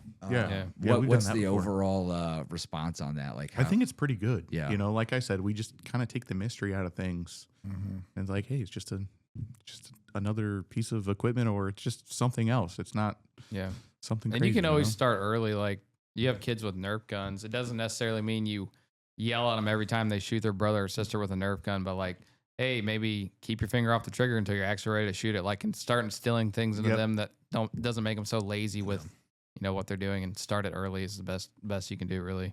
Yeah, because it goes into, obviously the more you train and the more you hear things, the more it becomes natural. But that's like, my wife has an FN 502. It's just a 22, and she loves that thing. And frankly, I actually love shooting that I was thing. gonna say those are sweet. But she doesn't carry it because I know that she's never going to be willing to pull it out and end somebody's life. And I think that, like, and that's one thing, like, the rush of people going to get concealed carries. Yeah. Like, do you just want to be able to say you're carrying a weapon? Like, remember, the other aspect is you're carrying a loaded weapon, which means if somebody has more training from you, they can take it to you and end your life a lot quicker without one, having their own, right? Are you willing to pull that out and end somebody's life? And I think that's the number one thing when it comes to, when it comes to like gun laws and things like that. Like, as long as people understand, like, if you're carrying a weapon, like, you have to be prepared to actually utilize it and also know how to use it properly and safely. Is that something you guys talk about in your CCW? Big time. Yeah, big time. And we've had even people change their mind. Like, I might not carry this now. Yeah. But we are very like, I think, and you're not required to. I think all you're required to is give them the law book. Like, hey, here I provided this to you. We spend a huge chunk of time on that. We go pretty much page by page of the pamphlet of the laws. Like, hey, you know, have to be prepared for this. This, you can do this. You can't do this. So they have a good grasp on things. And we've had people call us, you know, even after the fact, and we tell them, hey, you can get a hold of us. You have questions. Of course, we're not attorneys, but hey, you can talk to us, whatever, you know, we can maybe lead you down the right road or get the answer that you need to get. But yeah, not a lot of people, but some people are like, you know, maybe this isn't for me, you know, but at least they feel good taking the class because they know how to use one safely. But, you know, I don't think I could shoot somebody. Yeah. And I would say the majority of women, I know one female who carries a gun every day. Like, seriously carries one, not like throws in their purse and leaves it in the shopping cart on accident. But other than that, a lot of them, like, well, thanks. Now, if I pull it out of the safe at home, at least I know what I'm doing. I can reload. Because there's little things like people are like, my husband shot. It's always the weekend before our classes. Their husbands try to teach them ready, which they don't need to do because we start from the ground up. It doesn't matter if you've been shooting for 30 years, like we start the basics or whatever. But just loading a magazine, you know, like you spend all this time on the range with them. Don't load the magazines for them. Show them how to load the magazine and put it in the right way. And what they're actually doing when the magazine goes in there. Because there's been times I've had people shoot their firearm like an airsoft gun. Like they'll shoot and try to rack the slide again. And it's like the proficiency is what we're looking for. We don't care if you're stacking bullseyes. We want you to be proficient when you leave. You know what I mean? So that's a big one. Yeah. That's a conversation I've had with my wife multiple times. And even when we go to the range and things like that, like I want her to be able to fire it if she needs to. I want her to be able to understand how to use it.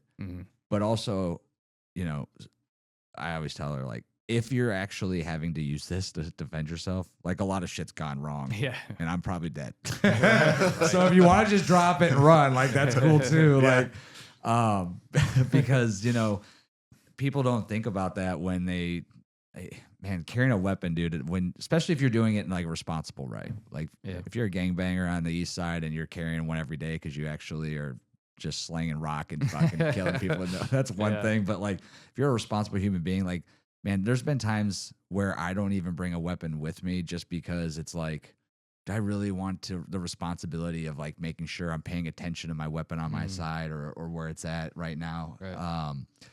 Because let's be honest, unless you're carrying it every day with the intent to use it or the knowing that you have to, like a police officer or a soldier or something of that nature, like you can get pretty lackadaisical if you're just packing on your weapon every day when you leave the house and it's just there and you're used to having it. And it gets to that point where it's like, oh, it's uncomfortable. And you take it off for a second. You don't realize you just set a loaded weapon down on your desk that's 4 feet away from you and anybody when can I grab first it. started carrying, I was like that a lot. I don't know how many times I left it at my parents' house going to visit. I'd put it up. And I'm like, I left my gun again.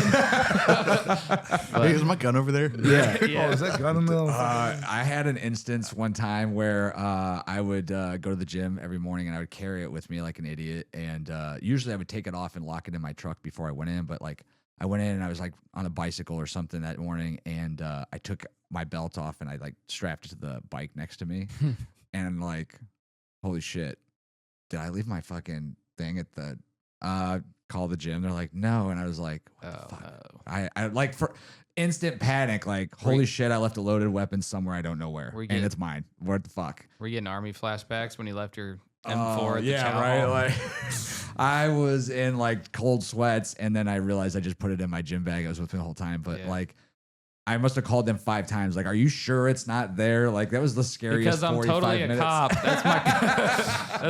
That's my cop gun. Well, I didn't even tell there's a gun in it, but I was like, it's really important that you make sure that this weapon is not just sitting in the middle of the gym on the bicycle right now. Like, yeah, it's one of those things where it's great that you have that ability to carry a weapon, but man, you got to remember you're also carrying a weapon, and it's like, for sure, that's probably something you guys touch base on a lot. For sure. We got to Yeah. remind people that it's not an argument ender. You know, like if you're going to use the gun, like that concealed carry license doesn't grant you the right to like DMX says, if you're gonna pull that, you better bust that. You know what I'm saying? Like Figure out DMX. Yeah, But I mean, you're right. If you're pulling that out, like that's the end of a conversation for sure. Like Yeah, and that's it's not, You're hopefully like, ending a life. Not hopefully, but people that's the think they idea can of it. defend their property by like pointing guns at people, and that's just Mhm. not the case. Especially in like if somebody wants to come take your lawnmower, you can't hold them hostage with your gun. Right. Like you just, Yeah. you know what I mean? Yeah. They're, So they're taking your lawnmower. They're taking your lawnmower, and Yeah. if you're like, I killed him, 12 people are going to be like, well, the dude wasn't armed, so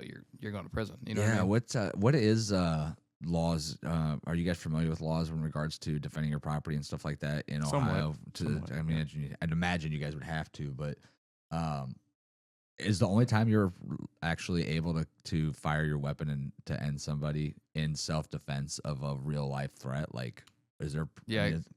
Like you're going to lose your life or get great bodily harm caused to Yeah. you, basically. or somebody else. Or somebody Right. else, yeah. But not like we talk about in class, and my dad's really good at Yeah. doing this lecturing. But he always talks about like, I'm only pulling my gun for a select amount of people, and they have my last name. Like Yeah. if there's a fight in the Walmart parking lot and you don't know who started it, Yeah. the best thing you can pull out is your phone, call the cops. Right. You know what I mean? Yeah. You're not the superhero because you have a concealed carry. No. Well, and not that at goes all. back to training because a lot of people probably get those CCWs and you don't ever see them again. Right. They're not coming back for intermediate No, advanced training. no. The or intermediate anything. class is actually really hard to fill because they're doing the bare minimum just to Mhm. get that concealed carry card, and then they're That's why we saw such a huge drop off. Because Yeah. we have the people like, I'm gonna take your class someday. I'm gonna take your class someday. Sure. And then Yeah. they're like gone.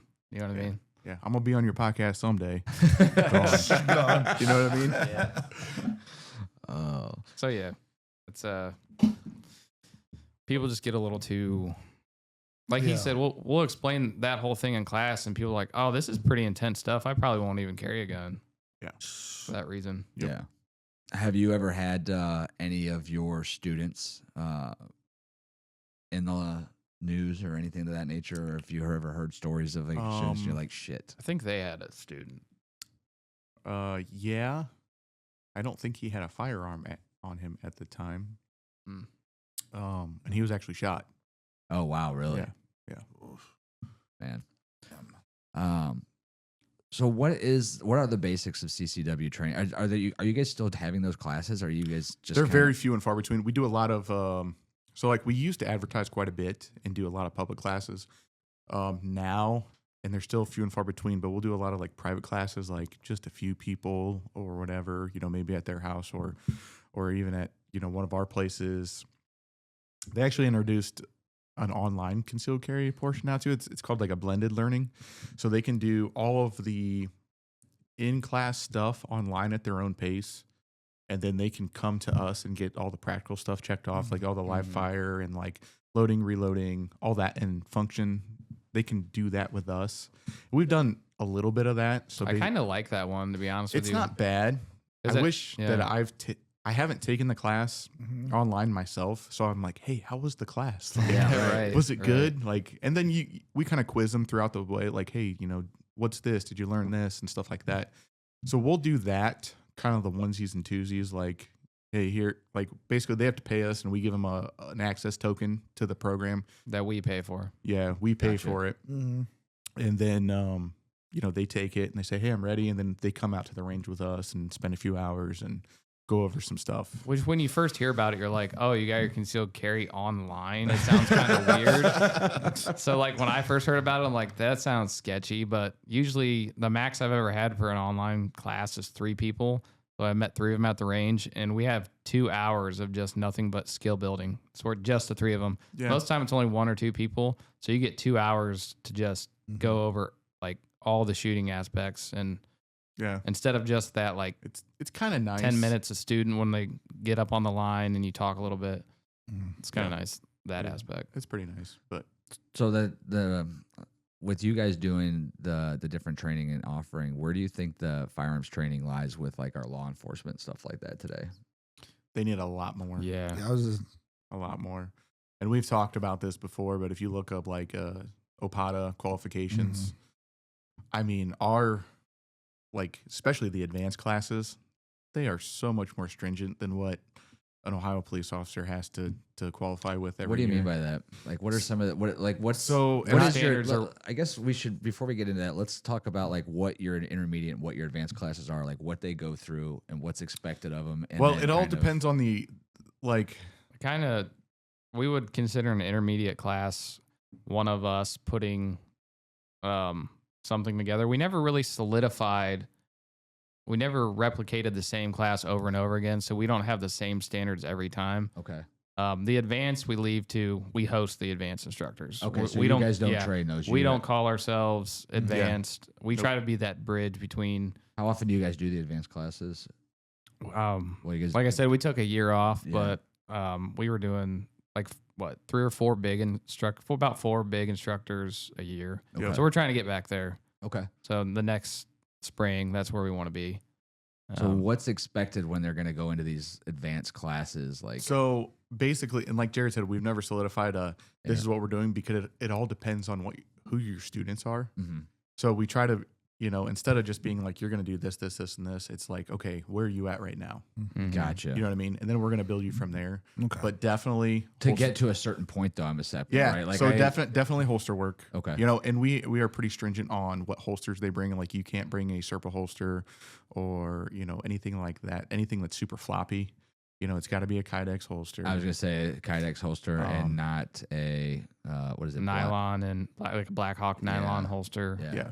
Serpa holsters. A lot of instructors don't like those. With There's so many holsters out there right now, but There's tons. like There's a lot of infinite good ones and amount. a lot of bad ones. A lot of custom made ones too. Yeah. I noticed because so when I went to that training down in Austin for Sheepdog, that was one of the things that had to be Kydex, couldn't be Black Hawk, had to be a legit holster, and I don't think I could find one for my FN at that point because it was so new. So I'd have a custom one made, which was awesome. I absolutely loved it.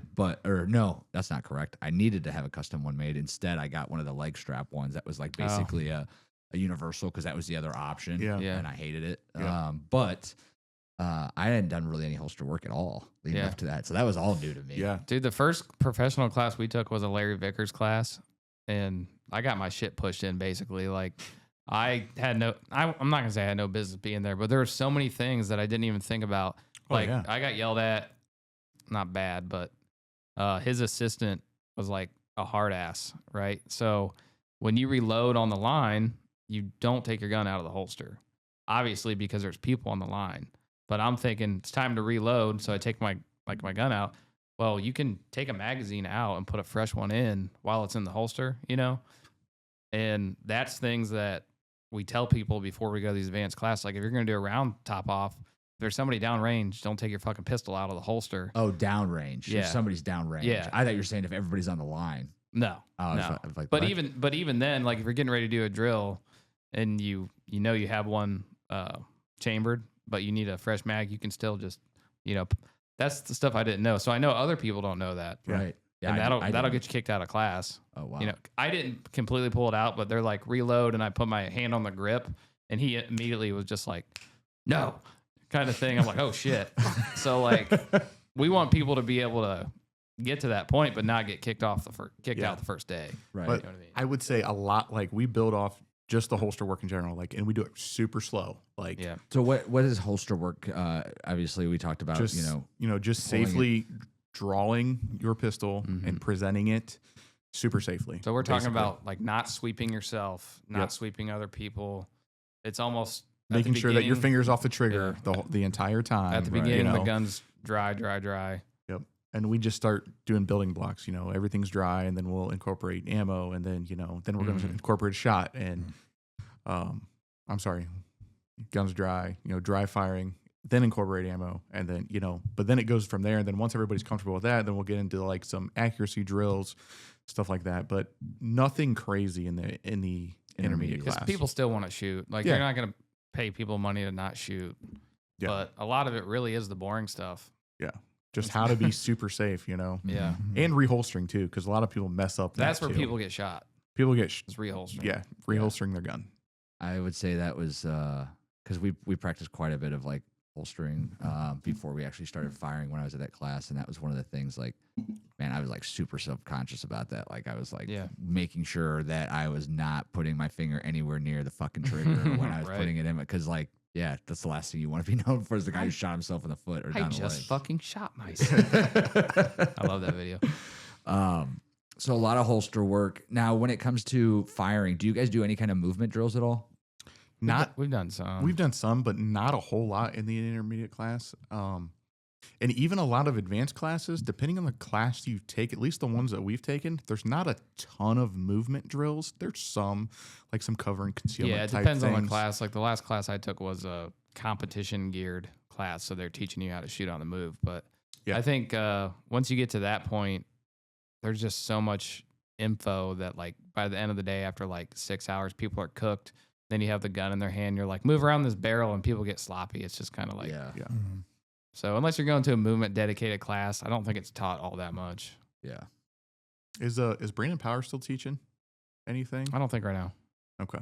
He's a big movement guy. He was a big movement guy. He actually wanted to teach the entire class without guns. Oh, really? But in order to get some people in, you got to put some guns in there, right? But he was all about movement. Did you do movement stuff in that Texas class? Yeah, that's what I was gonna say. It was an awesome class. Like ours was 2 days too, so it was a weekend long. And Saturday and Sunday it was actually half jiu-jitsu, half range. Well, that's cool. So it started like 7 a.m. You drilled jiu-jitsu like nonstop until like 11:30. Never been more exhausted in my life this weekend. And then you go shoot. It was funny. My wife's like, "You're going to Austin. You're going to go out afterwards. You're going to have a good time." Like I would go get like a $70 worth of barbecue at the end of the day, and I would be asleep at like 7:30 at night, like out to get ready for the next day. But yeah. So beginning of the part of the day was jiu-jitsu. The second part of the day was nothing but the range. The first day was specifically like we talked about a lot of the basics. Like we did shoot, but it was very minimal. It was a lot of holster work. It was a lot of reloading, talking about the proper way to reload. You know, you don't have to like put the magazine in and cock your weapon. Like you should actually like run it dry and then be putting it in and let the bolt do the work for you. And then it was a lot of we did like tactical reloading when you think a magazine's got 4 rounds in it and you're about to like dropping it and then going back to another one. So it was really cool. And then obviously like misfires, training and misfire with the rubber or the dummy bullets and stuff like that. Like you would have people would load each other's magazines and stuff like that, so you wouldn't know when it was going to hit. And make sure you were doing the checks the right way. I actually want to do the second one, but I just have not had the time to do it. But it was a pretty awesome class. The trainers were all great. A lot of if you guys know who Tim Kennedy is, like his whole class. Was he there? Yeah, Tim was there. He's busy getting roasted right now, so he's probably not there. Man, dude, he is I wasn't gonna on bring that up. fire right now, dude. Which sucks because I mean that's how I found out about the class. Like I read the book and I was like, this dude sounds like a cool dude. And then you go to his class, the guy is fucking straight, like one of the fucking dudes. Like had an awesome time. He rolled with us. I got to roll with him. Sweet. When you're doing jiu-jitsu, it's a lot of it's to the point where like I don't even like going to local jiu-jitsu classes because it's like drilling like basic stuff where they're like you're rolling with like rubber guns and rubber knives and like practicing like taking weapons away from people and stuff. Like it was like, and it was so nonstop, like you couldn't breathe like at all. So it was a really great class. Like I highly recommend it to anybody that just wants to like, you know, it's called a protector class, but it's like one of those things where like you don't realize how unprepared you are for life if something does hit the fan, right? Like I was always like, I could pull out my gun and then like shoot somebody if I really had to in a self-defense class. But like he talked about like, okay, well, are you always engaging like around your surroundings? Where are you going to go? How are you going to reload? How are you going to, you know, fire off your weapon to get rounds down range? And then it came to like, if somebody pulls a weapon on you, how are you going to get away? And it was funny because the instructors for jiu-jitsu are all like MMA like champions, like they're all legit. And this one dude, I can't remember his name off the top of my head. He won like the first Ultimate Fighter or something like that. You guys remember that show that was on? Oh yeah. And this dude weighs probably like 165 pounds. And when I went there, I was fucking yoked. Like I was like 225, 230. And I felt like I was going to just be able to muscle my way out of anything. This dude literally like hovered on my back. Like he just sat there and I could not do a fucking thing. And like all you could hear is Tim's in the background. Just remember, when they're done with you, they're gonna fucking shoot your family and Oh, rape your shit. fucking. He's just like giving you like the worst case scenario, so you're just getting angrier and angrier, and it's Damn, like dude. you're like blacking the fuck out, and this guy is just not even sweating. Like he's just like hovered on you, like just keeping you engaged. And I was like, holy smokes, like.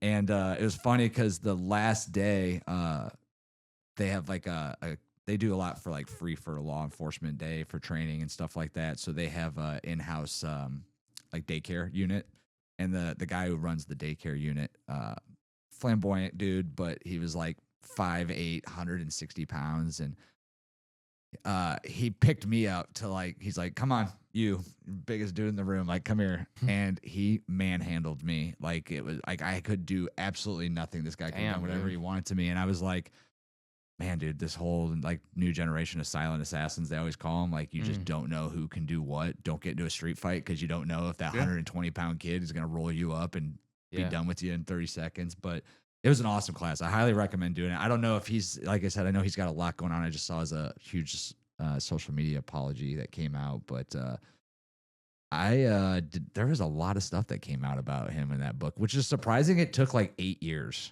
Yeah. Are you guys familiar with that and all that stuff? I mean, dude, Not everything, no. There's people telling me like, see, I told you to get off Tim Kennedy's dick, and I'm like, I mean, That was Scott, wasn't it? maybe I don't know, but yeah. Yeah, I was a big fan, dude. I mean, obviously that book makes you like. I mean, a lot of the shit is legit. Yeah, I was gonna say most of it is legit. He does a lot of good stuff. I think that it's one of those things where when you put yourself in the public eye, any chance that somebody can go out there and find a way to knock you down a notch, they're going to. And let's face it, all men are guilty of a slight embellishment from here to here because you don't think it's a big deal. Or maybe like adding a little bit extra. I've never added a Purple Heart though. That's the thing. You know what I mean? I didn't even realize It's a pretty big embellishment. Yeah, I didn't even realize he said he had a Purple Heart. Bronze Star too, right? Something. I just remember the Purple Heart thing. Yeah, I heard Purple Heart. I didn't hear Purple Heart. I heard Bronze Star was what I had heard. But I was like, how did nobody bring that up for like years? All the dudes that he served with. The same thing was like Chris Kyle. Like he already had a bunch of awards and he embellished some more. It's like, dude, you've already had like the coolest, most prestigious awards you can get. Like, why are you throwing another couple like Bronze Star with V in there? Like, you don't have to do that. Well, not to mention, like, dude, you're already a badass. That's what I mean. Like, I mean, especially with like Tim Kennedy, like the shit he did, those were real life missions. Like that shit really went down. Like, so it's like, why? Who cares if you have medals? I don't give a fuck. Like, I was more interested in the fact that like you came from nothing, you were an MMA guy, and then you went into the special forces, and I mean, that's enough to make you a fucking legit person in my scenario. You don't have to embellish on that. I thought all the stuff that he did during Afghanistan was pretty straightforward and legit. And, he did that with a bunch of other SF guys and nobody was calling him out at that point and stuff. So, yeah, what are you going to do? Yeah, I got quite a bit of buddies that were like, oh, you fucking said Tim Kennedy's the fucking shit. Now, look, you look like a fucking asshole. Hey, dude, we took that Vickers class and now he's like still might go to prison. So, I mean, what? For something cool, though. For something sweet. Wait, how do you go to prison for something cool? Because he couldn't stop collecting guns, man. Yeah, he was importing a bunch of guns that he shouldn't have had. Oh, really? Wait, somebody called him on it? Yeah, he's on. There's an episode that wasn't that long ago. Who was on Sean Ryan? And he's like, yeah, I did it. Like, he's basically begging Trump for a pardon. Really? Yeah. I don't think he used the word beg. So I mean, come on, Trump. He is begging Trump for a pardon. Yeah. Speaking of Trump, how'd you guys like the B-22 and the that was cool. and 22 or that was cool. That was quite a big showing there. Flying over Putin. Yeah, it's like, just laying it out like. Yeah, dude. What were those F-35 or was it F-22s or F-35s that were all lined up on the runway there behind them? Yeah. I don't even know what F they're on right now. I throw an F out there and I'm like, people aren't correcting me. I think I got it right. Yeah. But yeah. That's something interesting. I think that's another thing people don't realize too. Like you look at these other countries and the disarray they're in, like they don't have weapons and they're being controlled by others. Yeah, go figure, right? That's part of the reason I want to have you guys on is just to kind of talk about that. And I know we've been going for a little bit, but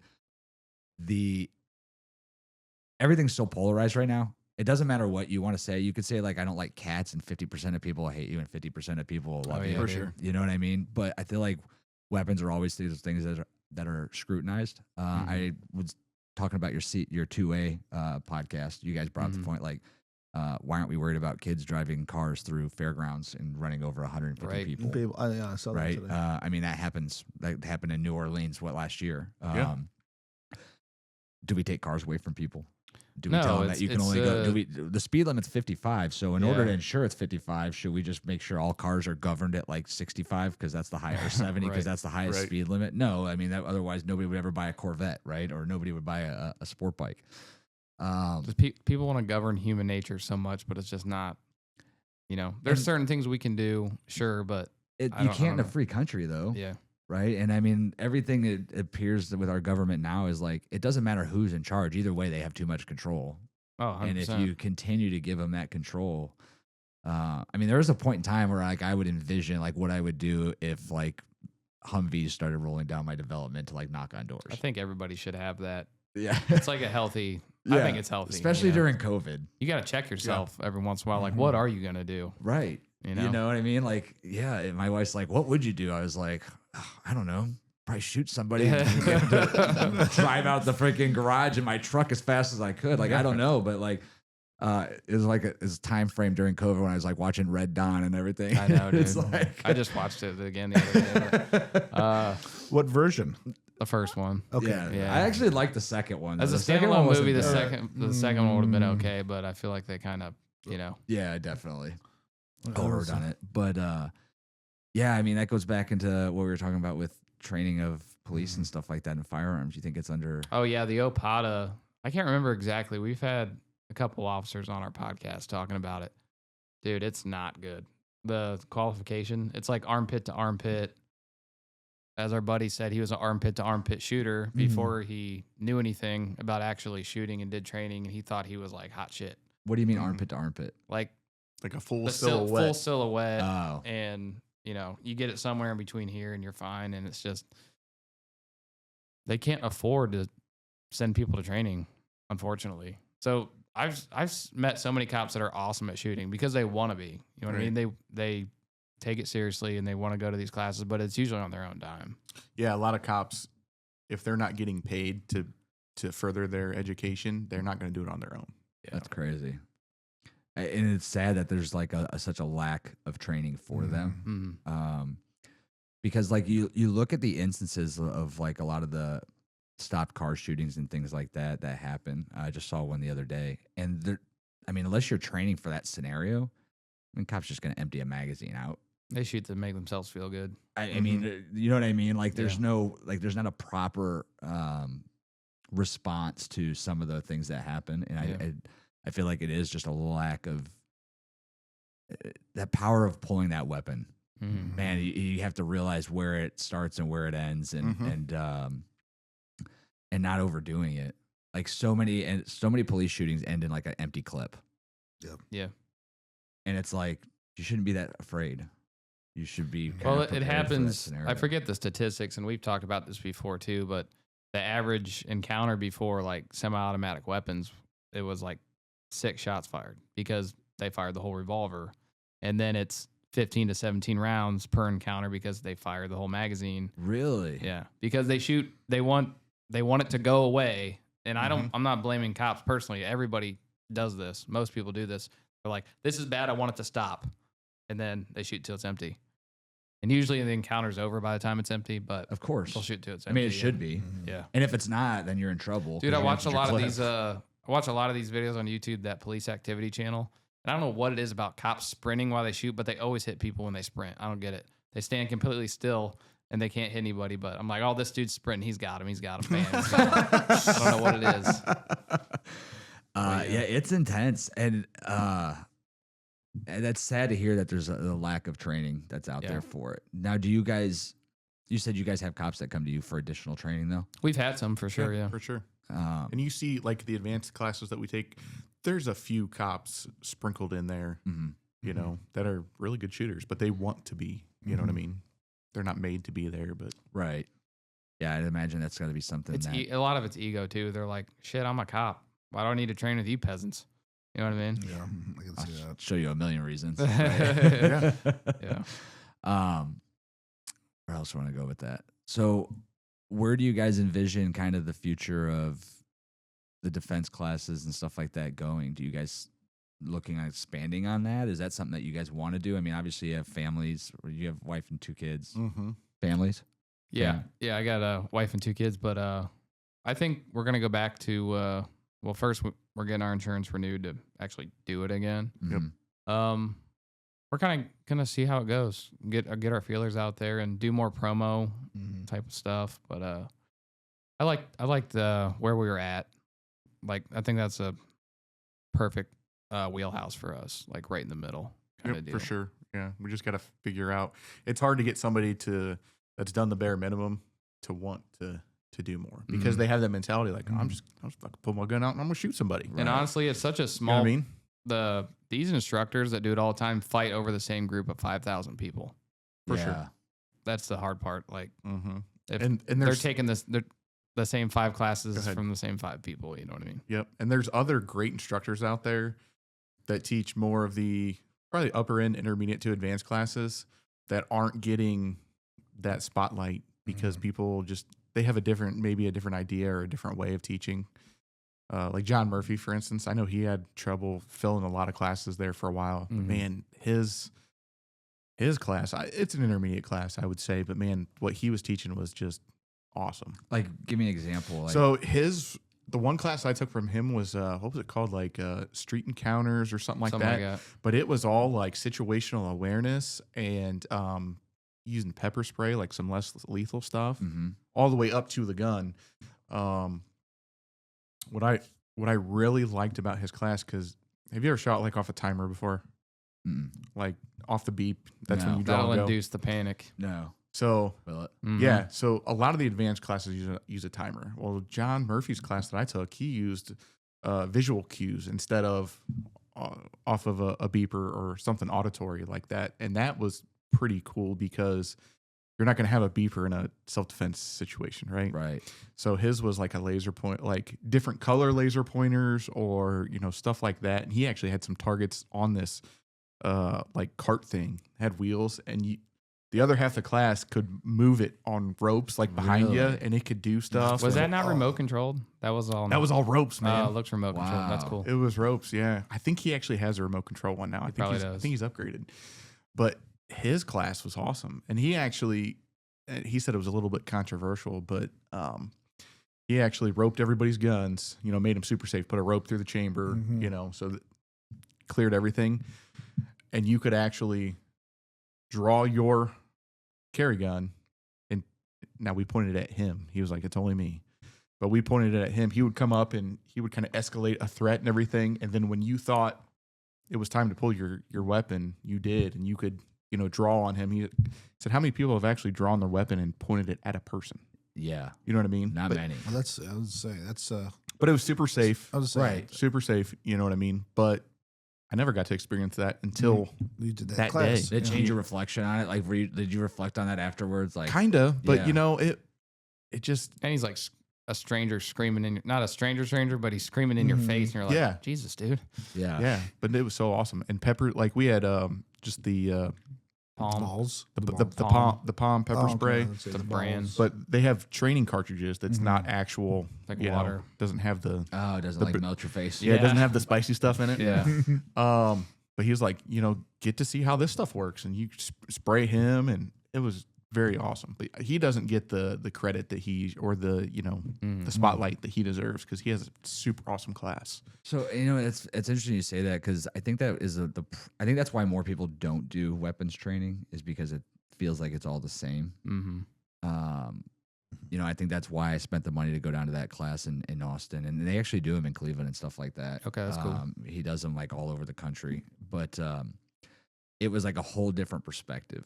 Like it's one thing to go to the range, but it's another to practice like a tactical dump and move up, and then your weapon jam, and then having to reach for a third magazine, and like. Not that I'm going to ever be in a scenario where I'm going to have like 3 full clip magazines on me where I'm going to have to go through all these scenarios, but it was more so like it made it feel more valuable. Yeah. Like, I'm not just coming here to learn how to For shoot sure. a gun, put rounds on target, do some basic stuff. Yeah, like, because a lot of the other stuff is a supervised range session yeah, where you spend a bunch of money and you shoot 1,000 rounds and you're like, well, I took the class, I got the sticker, but Yeah. right. you know, So I think that, like, I hope to see more places implementing things like that, where it can be a real life scenario. Because some of the other things he actually does some classes on like vehicle awareness. So like if you're in a vehicle and like a scenario arises, and they also do like life saving class and things like that. Yeah. Because one of the things, like, when you show up there, like your battle belt has to be equipped with a med pack. It has to be equipped with all these scenarios. So they like talk to you about how to utilize it, how to tourniquet. And it's funny because that's when you notice like the level of difference between somebody who just wants to carry a CCW, and then when you go to this class and, you know, every day, every ranged instructor there is carrying, like, has a belt on them where it has their tourniquet on them, it has like their med pack on it and their weapon. And in every scenario, they're prepared for the worst shit to go down. Now, like I said, these are all special forces operators. They're prepared for that. They're used to it. But it makes you think like carrying a weapon is something different than just carrying a weapon. right. You know, and it goes to that aspect of having to be ready to pull it out. Yep. Have you guys ever tried any of those classes or any classes like that where you guys have thought about trying to put something together? I know it's probably hard not having your own range and having to use other. Is there a lot of mobile? Is there mobile ranges in Northeast Ohio? Really? What do you mean by mobile? Like being able to move on target and go down range at all where you're where you're in an we area? have access to some. Do you? Not necessarily that they're public ranges, but Gotcha. as far as I don't know about any public ranges in Northeast Ohio. I'm not sure. that Because you can- anybody could go to a Range USA or you know, Right. it's just one of those things where I think it's not that it's boring, but it like adds an element to shooting that makes you For want to sure. get better at utilizing a weapon. Yeah. For sure. And I think it makes you more prepared for a real life scenario when you're using it in different scenarios other than standing behind a counter and shooting at a target. I 20 think once you yards start away. introducing that timer, like he talked about, like we got into shooting a competition for a little while. We'll get back to it eventually, right? We got sidetracked. For sure. But You when guys that- want to shoot it in competition? No, we dabbled in it a little bit. Oh, you did? Yeah. That's Yeah. intense. into, but once that timer goes USPSA. off and your buddies are watching you, like that stress Oh, is like, dude, it's like, so oh if, shit. if you're just shooting like a B8 bullseye by yourself, it's like, okay, this is whatever. But Yeah. once that timer hits for whatever reason, like, oh, I'm going to fuck up. Everybody's watching me. And a normal target just looks like this all of a sudden. Like, that's fun. Like, you're just jacked up after that. Oh, I can imagine. And that's the best kind of shooting. That's where it's like the ding, ding, ding. Like it's like a fast. Yeah. You get steel out there and Yeah, it's all shooting and moving and everything. Yeah, competition shooting looks intense. I Dude, saw there was a young kid that did it a lot on YouTube that I watched. I can't remember his name, but it might even be one of the guys that you guys are talking about. I don't know, but could be. that stuff is insane. It's fun. Who's the guy? Who's the old guy that is considered like the best? Jerry Micklick. Is that it? The old guy that shoots revolvers, Yeah, Yeah. Jerry Micklick. Yeah. yeah. That stuff's intense. I could see how that would definitely add to the Yeah, and stress like the level there. last class that I took, Dustin Mowry, and we had him on the pod before too. He taught this civilian class, and a lot of it was competition style. But what he taught all of his guys before he retired, like shooting is shooting. So what's the difference between learning how to shoot and move here in a high stress scenario and doing it on the job? It's the same thing. Sure. So it's gone back and forth, whether competition shooting, it'll get you killed in the streets is what they used to say. But I think there's a lot of evidence that supports that, shooting for time Is effective. it's nothing but stress. Yeah, It's the closest you can get it really is. than actually getting shot out. Yeah. When did you get out of the military? The end of 2013, Do you remember your military training on weapons outside of basic? Did you guys do much outside of that? like OSET or whatever. Well, yeah, or range. Yeah. No, not there was OSET. a- I'm talking about like ranges. like back of the range, Like when you're, like because you were gunnery active and duty stuff like or that. Yeah. yeah. So how often did you guys go? Probably like once a month. Really? About, yeah. I feel like we didn't go that much, so maybe that's gotten better. I feel like we were at a point where we were like once every 6 months, and then I think you had to requalify. Well, I every would year or say something once like we got that. back from deployment, it slowed down a lot. But Yeah. they Well, were yeah, gearing leading up up to to deploy, deployment. so it was like bam right there. Which is funny because did you feel like it was, and this could have changed because I was in 2000 to 2005, but when we went to the range, I remember firing at the range, anything from 50 cal to M16. I don't remember like training at the range. No, does that make sense? proficiency. Like Yeah. I feel like you were just Yeah. shooting.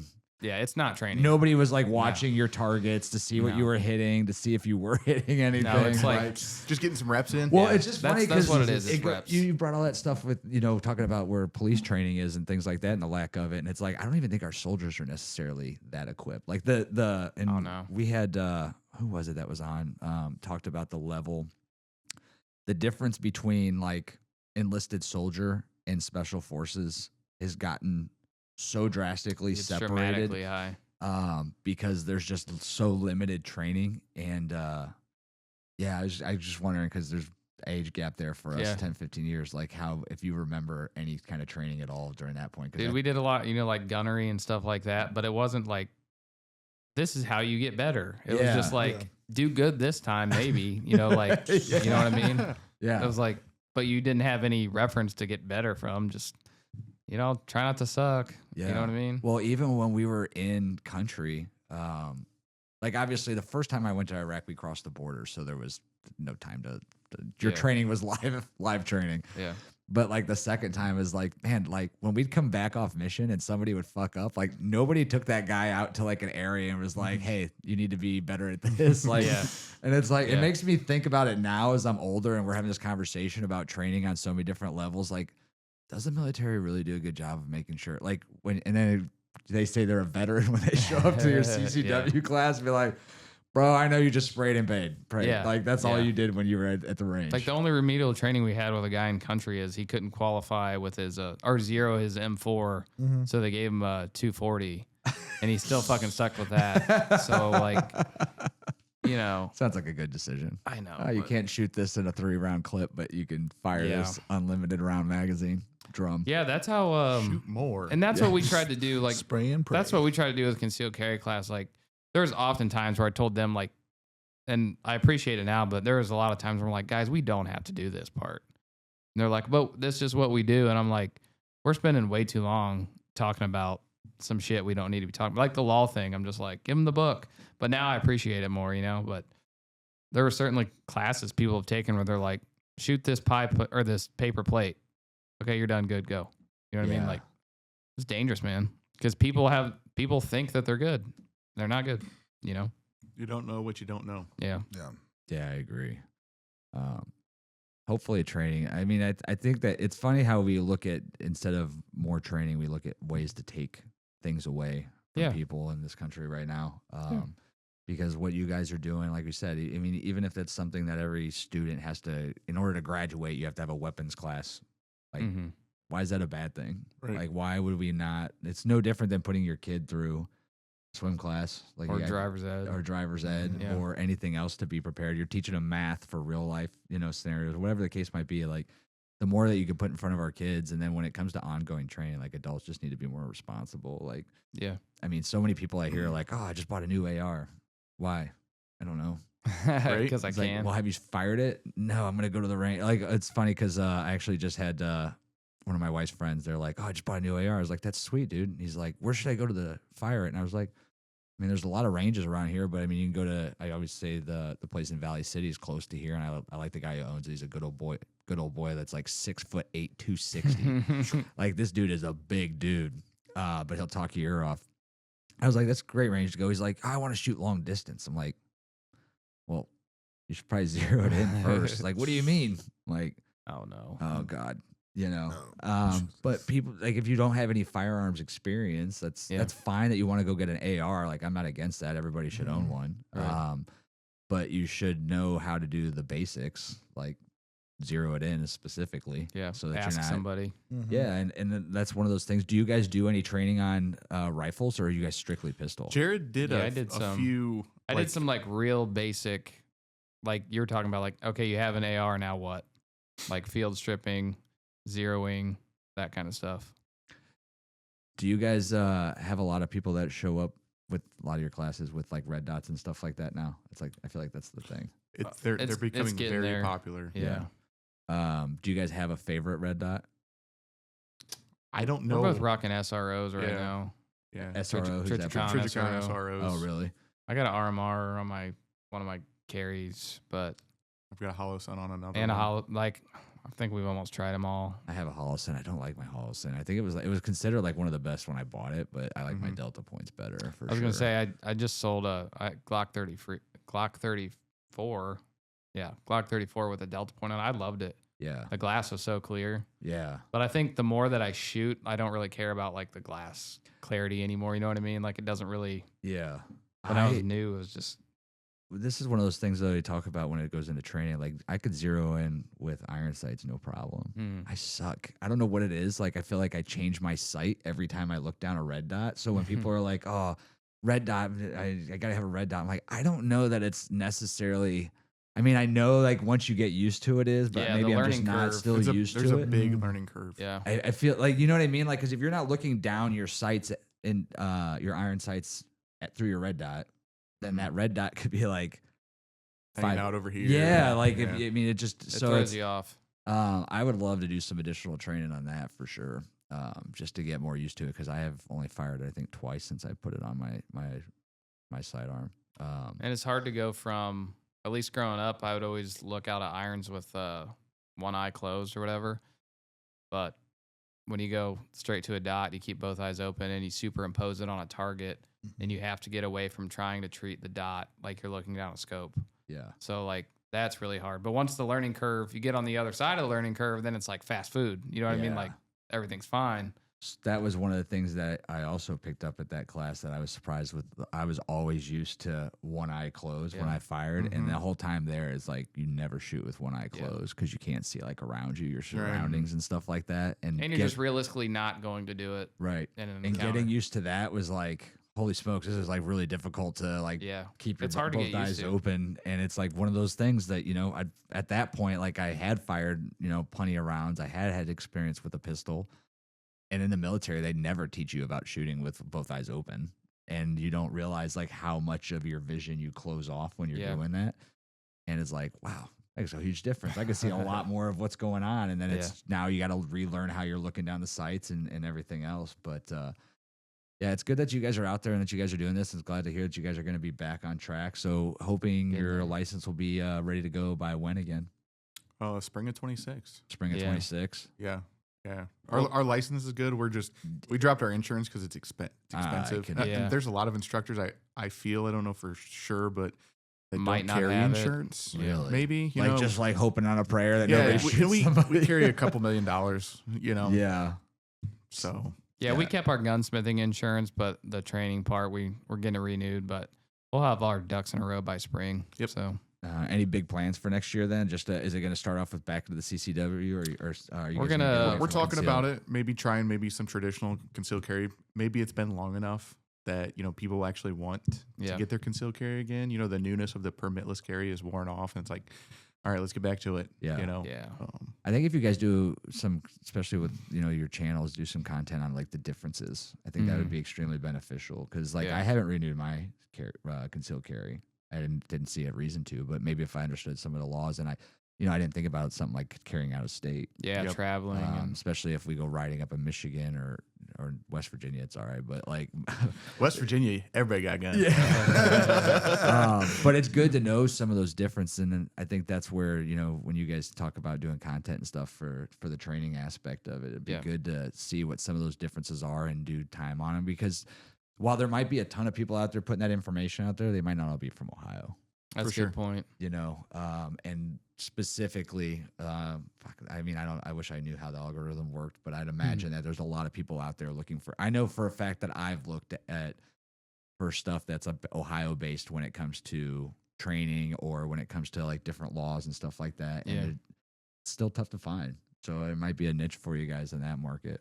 For sure. Now, what about the podcast before we go? What do you guys got? Anything big news coming up with the podcast? You guys got any big guests planned up? Tim's trying to book everybody. Look, So Oh, that's how Will is. Will likes to book everyone he can. well, get his he's hands trying. on. He's I've got. I don't know. Should I? yeah. Go ahead. Okay, so the guy that just bought Mansfield Speedway, Yeah. I've got him on the hook. Oh, dude, get him, man. Good. I've reached out to him like 8 times. He said yes. He did. Yeah, he said yes. But man, to nail down a date, that dude's busy. Yeah, I He's see got a him lot of stuff every going day. on. So Have you thought about just going out there and doing it? Yeah, we talked about that's that. plan B. Yeah. That's plan B. I'd love to do it in the studio. Might be But plan B and C. Yeah. We live like 5 minutes from there. Oh, really? Yeah. So Oh, no excuse. yeah. So Good trying luck, to get, dude. Trying to get him. At least you got I've literally reached out to that dude like a million different ways. So Really? kudos to you. Yeah. Dude, it was the first time. Like I I just was like, hey, you want to be on? He's like, yeah, dude, let's do it. I just saw him like I think it was probably about 3 weeks ago. Did he buy that? Does that sound about right? Or when he started putting? Maybe been a couple months. Okay. He started really like putting it out there Yeah. about a month ago. Okay, so Yeah. maybe I saw it and I was like, oh sweet, That that's dude's awesome. he's busy, dude. Yeah, and So of course the I might first thing have I to just looked go at was hunt like, him down and be like, all right, look, we're doing this. yeah, good you luck, know. man. I hope you get him. That's awesome. I got a few others lined up. We were talking on the way over. I'm gonna throw some lines out to some bigger people just to see, you know. But It's one of those things we've talked about. So ours was kind of like the guys' night podcast. So like we talked about just only guys as a guest. You know, we've had 2 women as guests that were here for a couple of different You things. ruined that we it. did. I'm just kidding. Well, you know, it's one of those that's what things. David Like, say. it's like one of the David gets a little. He's like, oh, you got to keep it the same. And I was like, I don't know, dude. The way I look at it is like, if I want to talk to somebody, then I should be able to talk to them. Yeah, you know. 100%. And if I was like, and anything can be associated with guys. Like the idea was that you can come here and it's unfiltered. Like just if there's no women in the room, you know how it is. When women enter the room, the conversation changes. for sure. 100%. For sure. Not anything negative, but it just does. You're less likely to say that funny joke to your brother in front of your wife than you are if she's not there because you don't want her to. You know what I mean? It's You just look one at of each those other when you say that. Yeah. I'm like, whoops. That's mostly true. Yeah. Mostly true. So that was the idea of it. But I feel like there's some things where, like, you know what, if there's a woman involved, we talked about doing a men's dating show with like I didn't even know they still had matchmakers out there. Do they? Like those real people that like help you matchmake online. I was like, oh, it might be interesting. I didn't even know it existed. So the fact that there's somebody local that does it, like maybe I'll have them on and talk about, you know, dating in the 2000s, like how crazy it would be. I don't even want to talk about dating. I'm over it. But yeah, I think you just have to be unwilling to talk to anybody. Yeah. Yeah. Because you never know what it'll Pan out it'll to be. brand. We actually got fortunate. So when we had Scott Caraboulat on, he invited me. We went to Grafton Correctional Facility, and they do a stunt show. It's his. So now, do you guys know who Star Boys are? Did you ever hear of them? I've heard of that. So it was big in the late 90s, 2000s. Yeah. If you want an interesting podcast, like watch the one we did with Scott, because he talked about how like they were literally duct taping like video cameras to their helmets and stuff while they were doing like wheelies for 10 miles up 77. Like they were like the opening to stunt riding. And he talked about how like, dude, we had a guy who would literally carry around a book bag full of cassette or VHS tapes that all they had was a sticker that said Star Boys on them, no logo, anything. Not produced professionally. It was just a bunch of crap video. He's like, we'd go into bars and be like, here, if you want people to stay at your bar longer, just play this. And like, that's how they were selling them. And No kidding. so they got to the point where they were making millions, like going all over the world and stunting. So now he's cleaned up his image. He's like, it was on the wrong path, a lot of bad shit. So now he does prison ministry and he goes in these prisons. They do a stunt show for the prisoners. So I had a chance to go into the prison with them while they did one of these and talk to a lot of the inmates and stuff. And that connection, along with another one, actually led us to we might be able to do a podcast from inside Grafton Prison. No way. We have No to kidding. put together. I actually am working on a kind of plan of action to do it, but it's like, I mean, you just never know what one thing's going to lead to another. Oh, yeah, dude. You know, we've had restaurant owners and things like that on. To me, it's like I'll just ask anybody. Yeah. We had a big bunch of them where it was bodybuilders. I don't know if you guys saw it. It was like they'd be sitting around a table and like there's a bunch of dudes that are just meatheads Yoked. sitting around. Because I feel like it's like when you want to do a podcast, like you have to be willing to talk to anybody. For sure. Yeah. That's how you're going to get your views, though, in that prison. Yeah. Because they all have cell phones. Yeah. Do they? Oh, yeah. But And fentanyl. Oh, yeah. oh, that's a whole nother podcast we could do on fentanyl. Well, hey, I appreciate you guys coming out. Yeah. It's Yeah, it's been a blast. yeah, dude, you guys are awesome. Appreciate the Hopefully, you invite. guys do really well with the podcast and it keeps growing. Yeah, you as well. Definitely throw some guys your way if you guys are looking for some guests to in the future. That would be awesome for, you. sure. Do another collab in like a year. Yeah, Yeah, dude. dude. See Yeah, where dude. we're all Follow at. up. Yeah. And, Cookout. Yeah. We just did our 50th episode cookout. We had That's awesome. we've been trying to get the guys from Bearded Butcher to come onto the podcast. Yeah. I guess when you have 10 million Any followers. bites? No. No. At Is all. that guy's local, isn't he? Yeah, he's Yeah. in Creston. He's like 10 minutes up the road from here. But I mean, these guys are also like, they're like a year from Joe Rogan podcast. Really? Yeah, they're big. They're big time. Like they just did like a huge hunting expedition that I saw all over Facebook with a couple of famous dudes. Like they're literally like just below like the Cam Hanes section for Have they talked back to you guys at all? No, not really at all. It's always no if you don't ask. They're small town. They're in a small town, but so we did like we haven't actually posted the footage yet. We did or hopefully David's editing a quick 30-minute video because when we did the cookout, we went there, we dropped like $1,000 on like Meats. a whole bunch of meat, like gator meat and all this stuff. Because we were actually hoping to get a bison brisket that didn't turn out, but yeah, we were like, well, maybe this will help us. But it did not. No. We'll see what happens. Knock on their door, like, hey, we went in there. So they, but they're writing podcasters again. Yeah, I mean, but they had their own podcast. Yeah. They do their own intent. So it's like, I get it. To me, it's like if anybody asked me to do a podcast, I'm like, yeah, sure, why not? Like, do you guys use any of those Facebook groups to try and find guests or anything like that? We haven't, honestly. It's all been word of mouth or just, it's pretty good. But we've being in the job that we have and then other network, like we've networked a lot. Yeah. You know what I mean? Just doing different things. So the job definitely helps. We actually were hoping to do something with firefighters. We had the time pass, but like regarding like PTSD and stuff like that. Yeah. They've got a special PTSD unit here in Medina. I don't know if you guys probably have something similar to that. And I was like, PTSD month was like, 2 months ago? I was like, we need to do a show during this time because it was top of mind awareness. And then it gets backed up. Like, or you get two guests and then you forget to have that one. And it's like, it's always a struggle. For sure. Well, hey, thanks for joining us. Good luck to you guys. And we'll have to do this again. And we'll do it from your guys' studio. In every word we begin to reveal truth in every tale as our lives we unveil. Protect and provide when nights in the fray. Nothing more than we got something to say. And love, fitness, and fight all day. God's Night Podcast, let's ride the way.